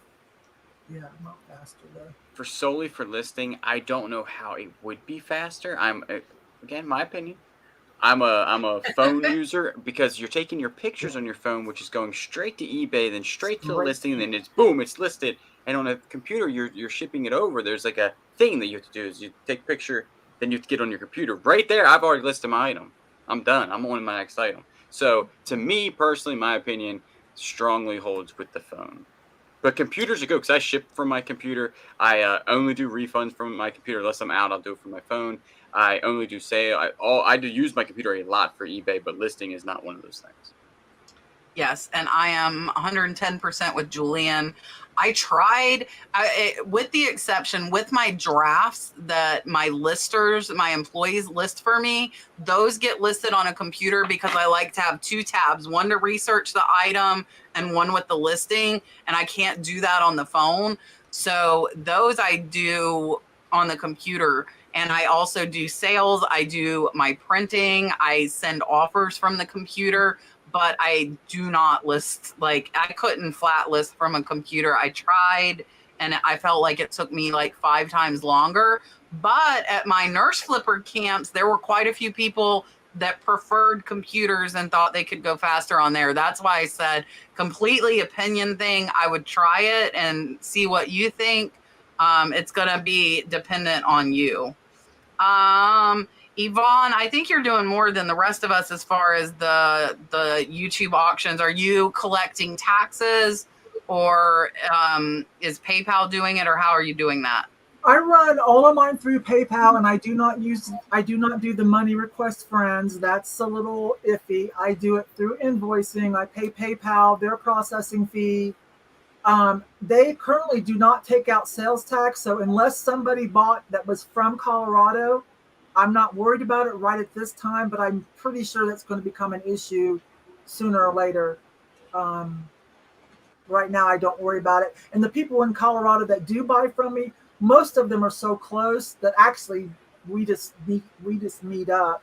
But that's a good question because I know that's going to come into play sooner or later. Because yeah, it's a it little probably different. will. And I know like my big cartel automatically collects taxes for me. For me, my Florida people, which most of mine are not Florida people, I can just invoice them and put the tax on there. That's one of the downfalls of the YouTube auctions, unfortunately, because now, like I said, even like my big cartel site does it for me. I am tempted to, and everybody will hate me if I do, but put the auction items like on big cartels so it is all on the books and taxes collected properly for every state would probably be the up and up way, like for me to do it, because I already pay for my big cartel site and I could just put each person's like item up on big cartel and they could go pay for it. I might do that. I don't know if I'll do it this Thursday, but I might. Debbie, go chances ahead, are Yvon. PayPal is already working on that for us. Chances are. I agree. Yeah, I agree. My big cartel, I get PayPal payments, but big cartel is who like assesses the tax and collects the tax, even though they pay on PayPal. So I don't know if we did like a PayPal store. I don't know. Debbie wants to know top bolo items. I guess we could say that changes all the time. I will say that changes all the time. For sure. Okay, I'll pick one category. Okay, I like the art glass. So right now, the top bolo currently is Fire and Light glass, which is modern, and Glass That's Baby always is modern. You do need to keep an eye on Fire and Light. It's starting. I'm noticing some of the prices are starting to come down just a little bit as we're all finding it, putting it on eBay. So that's the top bolos that you can actually find out at the thrift stores. Okay. For me, I've been going I gotta show y'all this. Hold up. Let's see. Hold on. I just got a $1,200 sale on Etsy. Oh my gosh, My what goodness. is it? Congratulations. Sorry, I had to interrupt. What it's is a it? Randy Rhoads statue. Give yourself a dolphin. Yes, right? You deserve it. Hey, that's a blessing. Look, I have chills. Like, it's all new. Like, it's every time. Now Like, your that is month is amazing. evening out already. Hold on, you just listen. That's the bolo. That we don't have to answer. That's the bolo. Put the bolo back up, Kat. Right. Put the bolo back up. That's it. We don't need to answer. That's it. They paid a total of $1,500. How much Wow. was shipping? Oh, with tax and shipping? Yeah. How big's the statue? Okay. Show it again for the people in the back that didn't see. Exactly. Knuckle Bones Randy Rhoads. I'm going to look that up on my phone. Oh my gosh. Oh, I get it now. That's a celebrity musician. I gotta go take it down off eBay now, real quick, while Taffy's telling y'all her bolo items. No, I'm speechless at this point. I don't. Listen, I am too. That's why I'm like, I've had some good like $200-$300 sales on Etsy, but that is my highest ever Etsy sale, and it just came through like just a second. Wait, I think I have an item to show. It's not like cash, y'all. So don't have high expectations. And if you don't ship it until the 13th, you could use it in the thrift battle. I just sold this Barnett Ranger. I got it from a yard sale for $20, and it sold for $190 today. And Nice. yeah, Nice. Type of item right there. That's a good one. That is a good one. So I was talking about fishing reels, so I'll go ahead and throw out a bolo for fishing reels. Penn International. If it says Penn International on it, it should be gold. Then it's going to be go ahead and pick that thing up. They're usually very, very expensive. let me write that down. Penn International. And the bigger the number on it. So if it's an 80, 60, 50, there's a tour wide and a standard wide, but the bigger they are, the more expensive. They can go $1,000. I've never found $1,000, but Well, now I'll say the knuckle bones, like yeah, the knuckle bones. That one right there. Now they're rare. That's why it just sold for that much. I got a bunch of them though. Knuckle bones and what's the other brand? Why can I not think? The toy people would know. I'm looking at two of them, and my mind's blank right now. When I'm out, teacups are, I still like, we sold 2 today for $30 to $40. I think those get overlooked. I look at everything. That's so hard because that's why I've been doing my research videos. Like, there's so many BOLO items. And the thing is, guys, learn more, because there's probably a ton of stuff you're passing up, a ton of stuff that you're missing. So I would say watch videos, like Bolo Buddies does videos like mine. I do them. Scott Cha-Ching King has a ton of high dollar sales. Taffy found some insane shoes. That the one video I've had time to watch where Taffy went to the bins with her mom. That was like some amazing shoes. So just learn more. That's what I would say as far as Bolos, because it really depends on what's in your area. Like when I go to a thrift store, I look at everything. And when I mean everything, I'm going up and down every single aisle and looking for anything that catches my eye versus just going to certain categories. And I think that's how you can learn a lot more. Everything but kids. The Variety Flipper said y'all need to buy Julian a coffee. Oh. Richard's not here. I don't know if Mark has Julian's buy me a coffee link. I know Richard does. I need to. And Marsha, Red Cardinal, message me and remind me again about coming to get the totes. Marsha's getting some of my unlisted inventory. I'm going to sell it to her so I can get out of the way for Dalton's birthday party. And then I need to get... Marsha, I'll get you a list of links, I think. Sent to Richard. Richard's MIA. MIA, Richard. I think he was on vacation for a little while too, though, so he might still be on vacation. I'm still scrolling. Wait, does Mark have it? I'm looking. Hold on.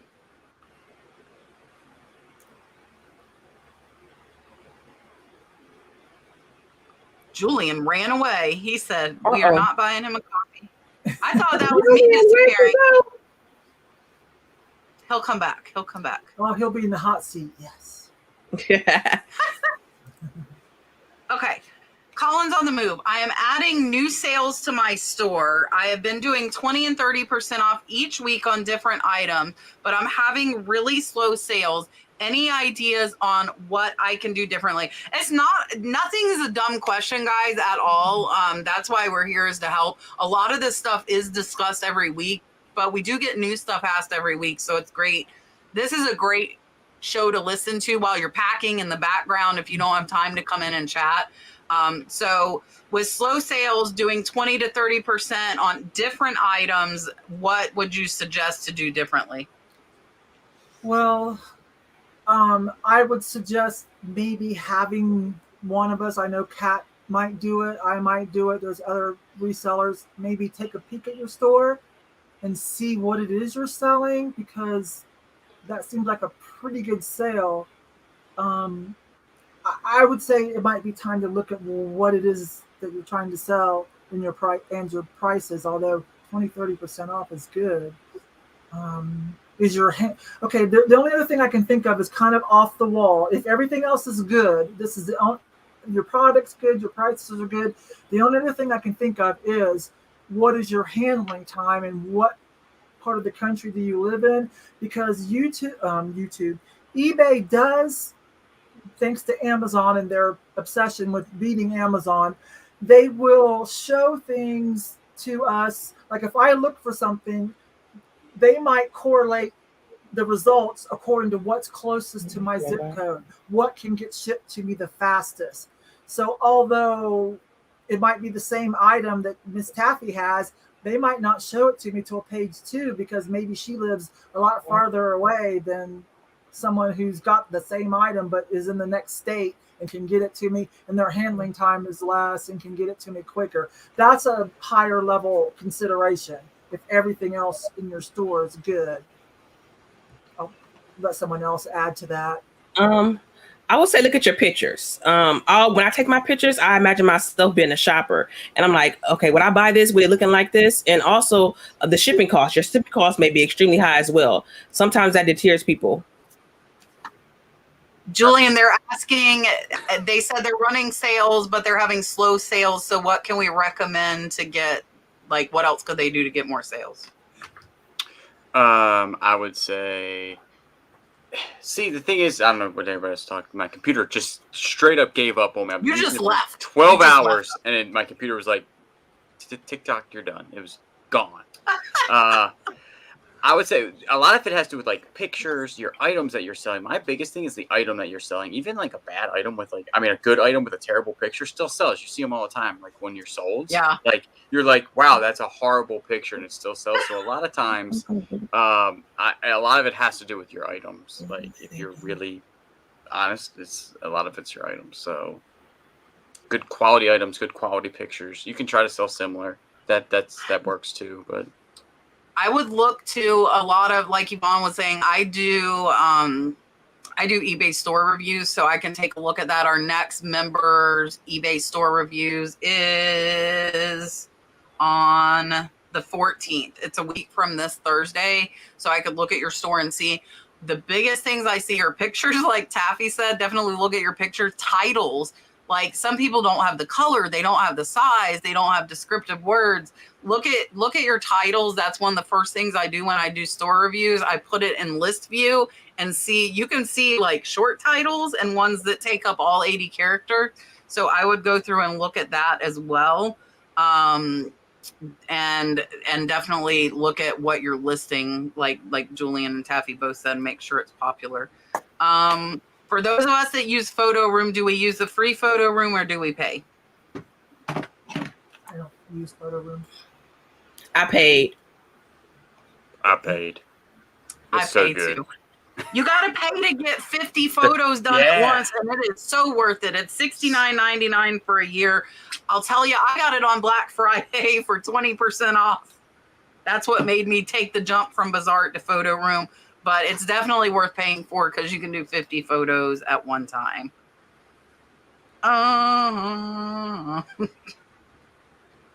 These trolls are out thick tonight. Yeah, they're insane. Mods are doing pretty good, though. They're taking care of it. They are. Lori's asking or saying she wants to start selling on eBay. Can you post products from your phone or does it need to be from a computer? So, and what advice would you have for somebody that has never listed at all? Yes, you can use, most of us here do use our phone because it's so much quicker. Like Julian said, you just take it and then boom, it's in your listing. You don't have to wait for that extra step of, uploading the computer and all that. What was the other part? Can you post yeah. No, does it have to be all from a computer? What advice do you have for me? Want to start listing on eBay? You're just now starting. This is pretty much the classic advice. They would say it too if they were sitting here. They'd say it first. Start with things around your house so that, get familiar things, around your house so that you're not investing a lot of money that you may or may not have, and kind of learn the ropes and get past that newbie limitation of whatever it is. What is it, 10 items or something like that, until they know you're not a scammer. I'll let someone else add to it. Okay. I agree with what Yvon said. Start what you have at home. If not, if you don't have any products at home, ask a close friend, grandparents, anybody that you may know, or go by a yard sale. They have free pals. But just, start. That's the best advice I give. Start. Don't be afraid to take great pictures. Yeah, it doesn't have to be done from a computer, but I would say my advice, because when you first start out, my dad had this issue, was with a lot of scammers. I would not start out with like my most expensive item that I had. I would probably ease into that. And also I've had a guy, he was a local guy, I know him. He tried to start selling like computers right off the bat. Like they were his computers, they weren't, and eBay destroyed him, like suspended his account. Then he showed where he got them, and then he did it again. They suspended his account again because they were over $1,000. Like each one he was trying to sell was like $1,500 computers. So I would start small because you're going to get hit with a lot of scam in the beginning, but you got to get just through that, push through that. But I wouldn't do like a lot of high end electronics because eBay shut him down multiple times. Yeah, I think the biggest one is just the start. I think it's just scary for everybody until they start doing it. And once you start doing more, it'll be easier. And I only use my phone. I would use a computer to print, but some people do the little scan code and have the post office print for them. I don't think my post office offers that, but that is an option. And I would say just get started. And like everybody else said was great advice as well. Who sent me that? Janice McDonald, $20 super chat for my amazing sale. Thank you so much. Yes, I haven't had a big sale since my purses, which was over a month ago. So I'm happy to have another high dollar. Yvon, I'm not holding it, but beware, I did buy a lot of rock statues in that lot that are worth more than that. All right, here's your dolphin. I bought a whole bunch. Super chat. I think she just bought me a coffee too. So thank you, Janice. Yay, Janice. Yeah. We appreciate you. Yeah. Nat, I don't know if Nat's still here. Nat bought me 4 coffees right when we started the show too. Nat Rumpelgia. I can't say the name. Nat's always in me and Yvonne's live sales and been around for a while.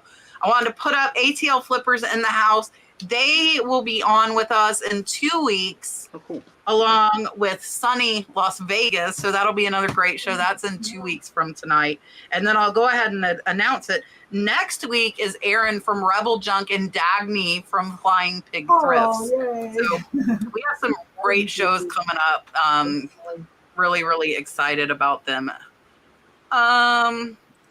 Desert Fairy Chick, this is a good question. Does anyone ever take sporting goods equipment that isn't selling to play it against sports for quick cash? I haven't, but I've purchased from Play It Again Sports, so I know what you're talking about, but I haven't tried to sell to them. I haven't.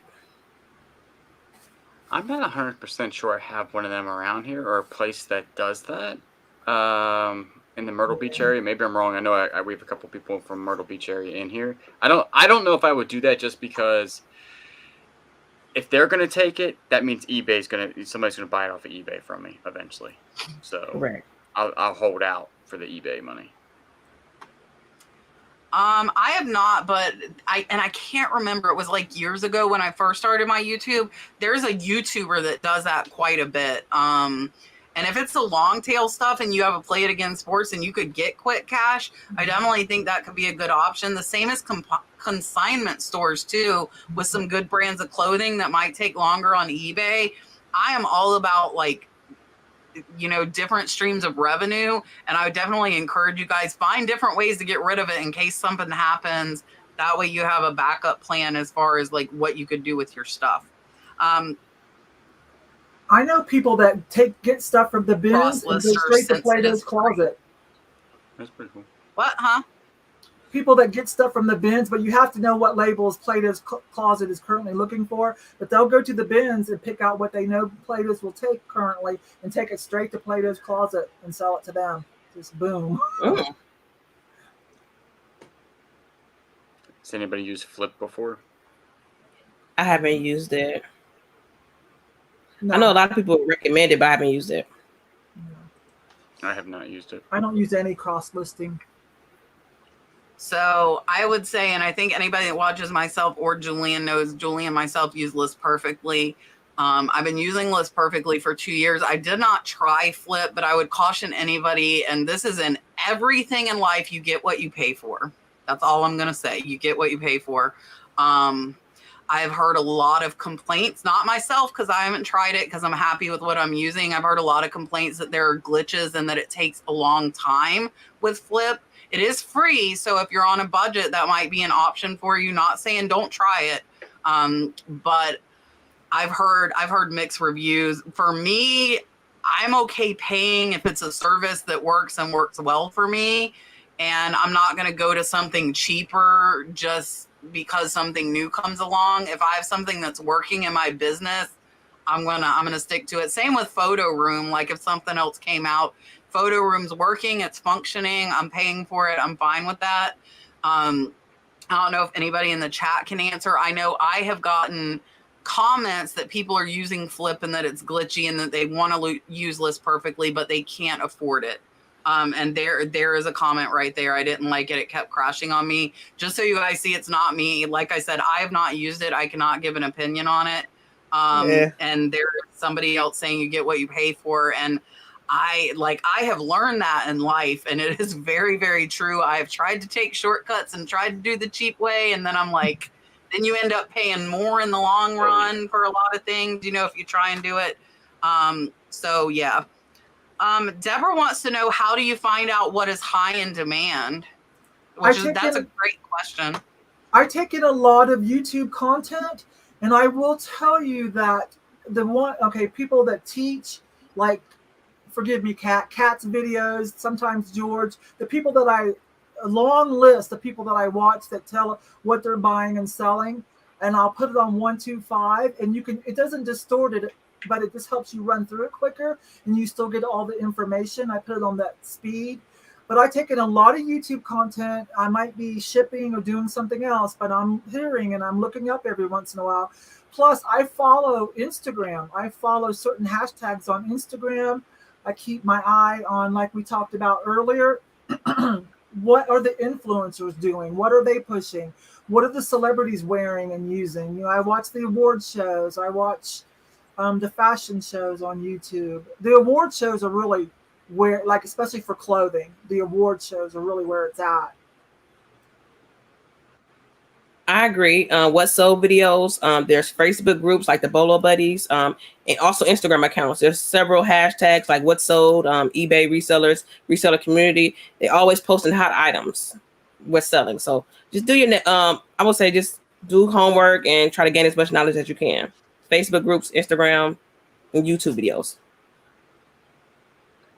I'm a big fan of going on eBay and then sorting from like the highest to the lowest and seeing exactly which ones, if a particular item is, because I was looking at this plush, I can't think of it, but I was looking at it the other day and I sorted from highest pink price. Puppy.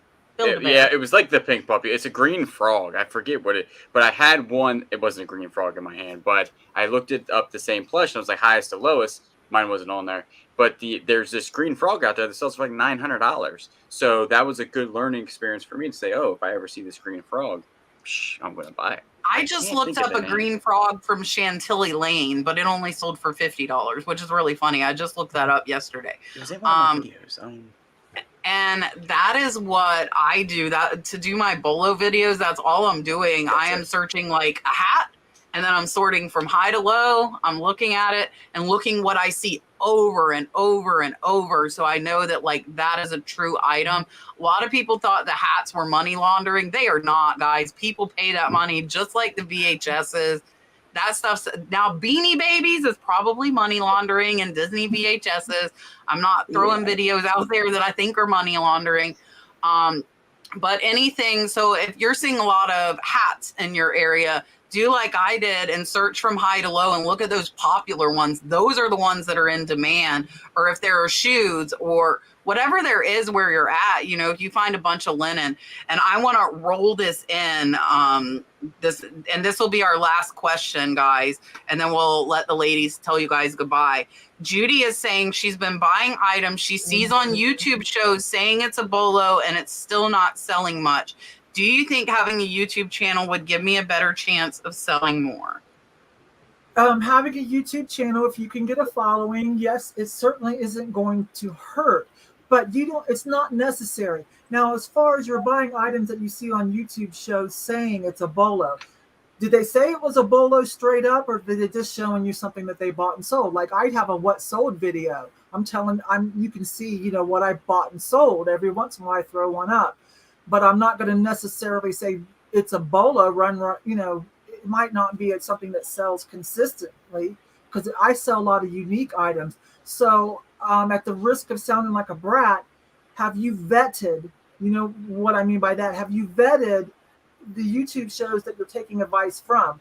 Like any of the people, like the people I watch, let's say like Kat, let's say like Crazy Lamp Lady, I go to their eBay store and I look at their solds and I see, you know, how are they doing? What's going on? You know, I go down that rabbit hole.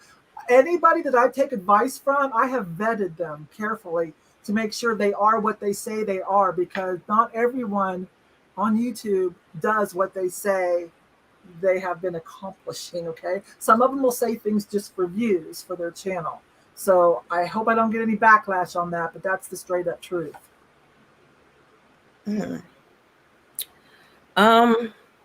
I think having a YouTube channel, it won't help you tremendously, but it can help if you build a following off of buying what you see other YouTubers sell. I would say you could buy it, but always look at sold comps, because they could say they may have bought it months ago, and right now, currently, it might be not be a hot item. So it's all about a time basis, but that's my answer. No, it all depends on what you want to do, right? So if you want to be on YouTube to sell stuff, not going to work. I mean, it could work, don't get me wrong, but the amount of time that you're going to invest into that YouTube channel, 5 years later, it could work. 5 to 7 years later, honestly, 5 to 7 years, you might be able to go ahead and do that, right? You might be like, you can do, but you're in it for the long haul, and you have to know that. So if you're like, hey, do I want to start this YouTube channel to sell stuff? Absolutely, that would be the worst thing. Spend all your time on selling stuff on eBay or other platforms and know what's selling. For the word BOLO, be on the lookout for, right? That some people use that very loosely. Some people have a problem with people using that loosely. That's what it stands for. I sell stuff and I say it's a BOLO because it sells for me. And then I see some people like sell stuff that I can't actually, for some reason, sell. It just sits in my store a lot. And I don't really know why, but when I say a pen Real International is a BOLO, be on the lookout for that one item because it does sell, but it might take you 6 months to sell it, where for some reason on me, it might take 2 weeks or it might take, so it really doesn't, it kind of differs there, but no, if you're just trying to sell things and it would be a bad idea. You would spend way too much time on YouTube trying to think. 5 to 7 years. That's what I'm gonna say. 5 to 7 years. It's a 5 to 7 year plan. Yeah, it is. I mean, 40 to 50 to 60 hours a week. Yeah, yeah. It takes a while to build up. Yeah, it takes a long time, a lot longer than people think. Yeah. So I would say, and I don't use the word BOLO a lot. I don't heavily use that word, but I show a lot of what sold. I tell you how long it sold. Though I had like some stuff today that took 1.5 years. Some stuff last week took 2 years.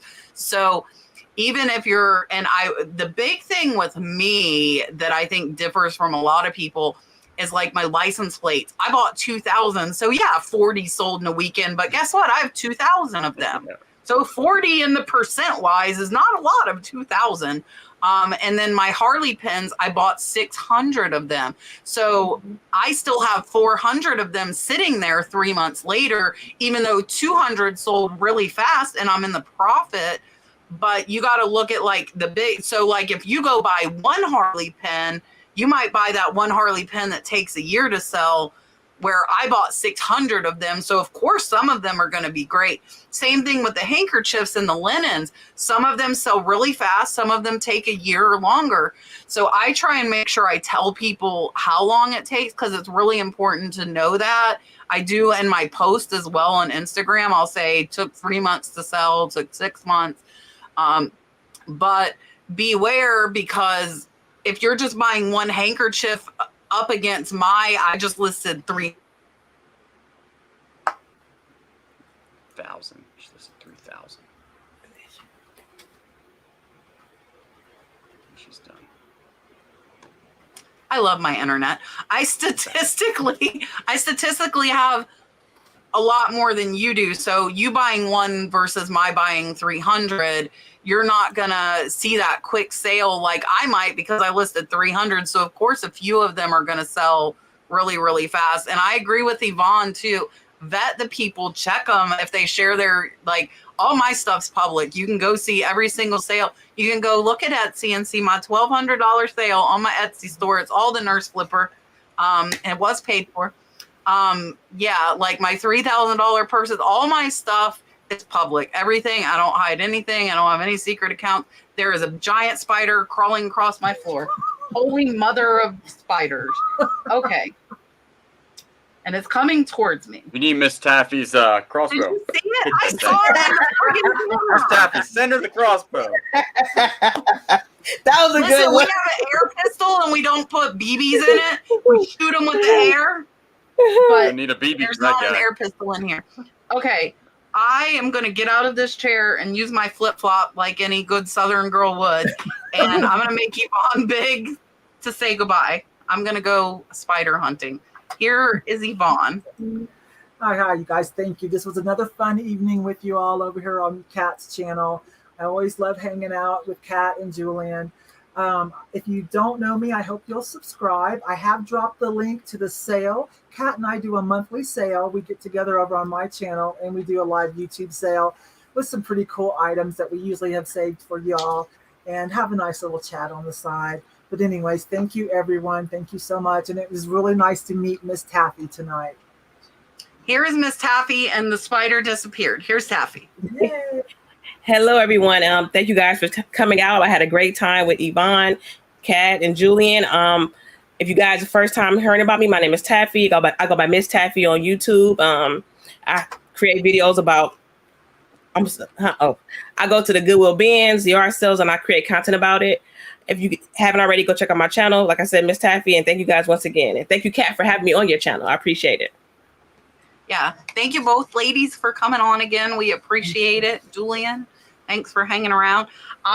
This is a big wolf spider. It was like this big. If you watch the replay, I saw it going right there, crawling across the floor towards me. And then when I said I was going to get it, it was gone. They're good to have, though. It is in here somewhere. And we even paid somebody, and they're like, yeah, so arachnids don't eat bait. We can't really help you with. I'm like, oh, thanks. They're like, you live in Florida. That's what the pest control told me. You live in Florida. So, yeah. Julian, every other day, anything else going on? Every other day. Thank you, guests, for showing up. Thank you for everybody in the chat that showed up. We had over 500. And thank you, Kat, for not firing me again. I thought you fired me. I thought you hacked into the computer and kicked me off. And I was like, kicked you out. Kicked me out. So I do appreciate it. I didn't even talk about it all night. Tomorrow I'll have my what sold video because we did no shipping yesterday. It's over 50 items. There's some big sales in the what sold tomorrow night. And then on Friday, I have another master class. So if you don't know, I did my first live master class last Friday on organization. And then I'm doing another one this Friday on buying. And I'm going to give away some secrets that I do not give away on my YouTube channel. So that is on my Big Cartel store. It will be live Friday at 3 p.m. Eastern Standard Time. If you can't attend, you can rewatch it for up to 30 days. So you can go to the nurseflipper.bigcartel.com to sign up for that. And then Friday, I started the research on some really cool mid-century modern stuff, and I'm not honing it down to like one type of thing. It's just like a ton of really cool mid-century modern stuff that's selling for big money. So that one will be fun for sure. I hate spiders too. I hate them. Everybody's telling you to burn the shed down. I'm not saying it. There's multiple. Brad says. Brad hates them. And they're giant. But so apparently we need another air, like it's a BB pistol with air, like the condensed air, and with the air and it kills spiders.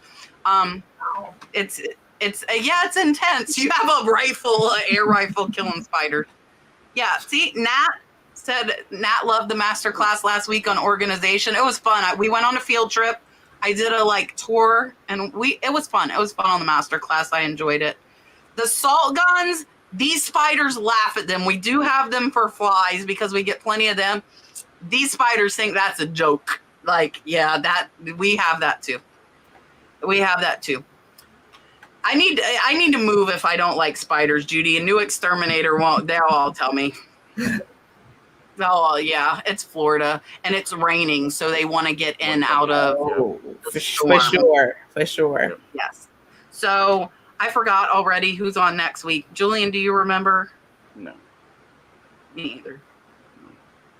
I know ATL Flippers is the week after. What you said? Oh, it's Aaron, Rebel Junk and Dagme. Yep. It's Aaron and Dagme. All right, so we will see you guys next week, every Tuesday at 8. We appreciate you watching. I hope you have a good rest of your week. See you later.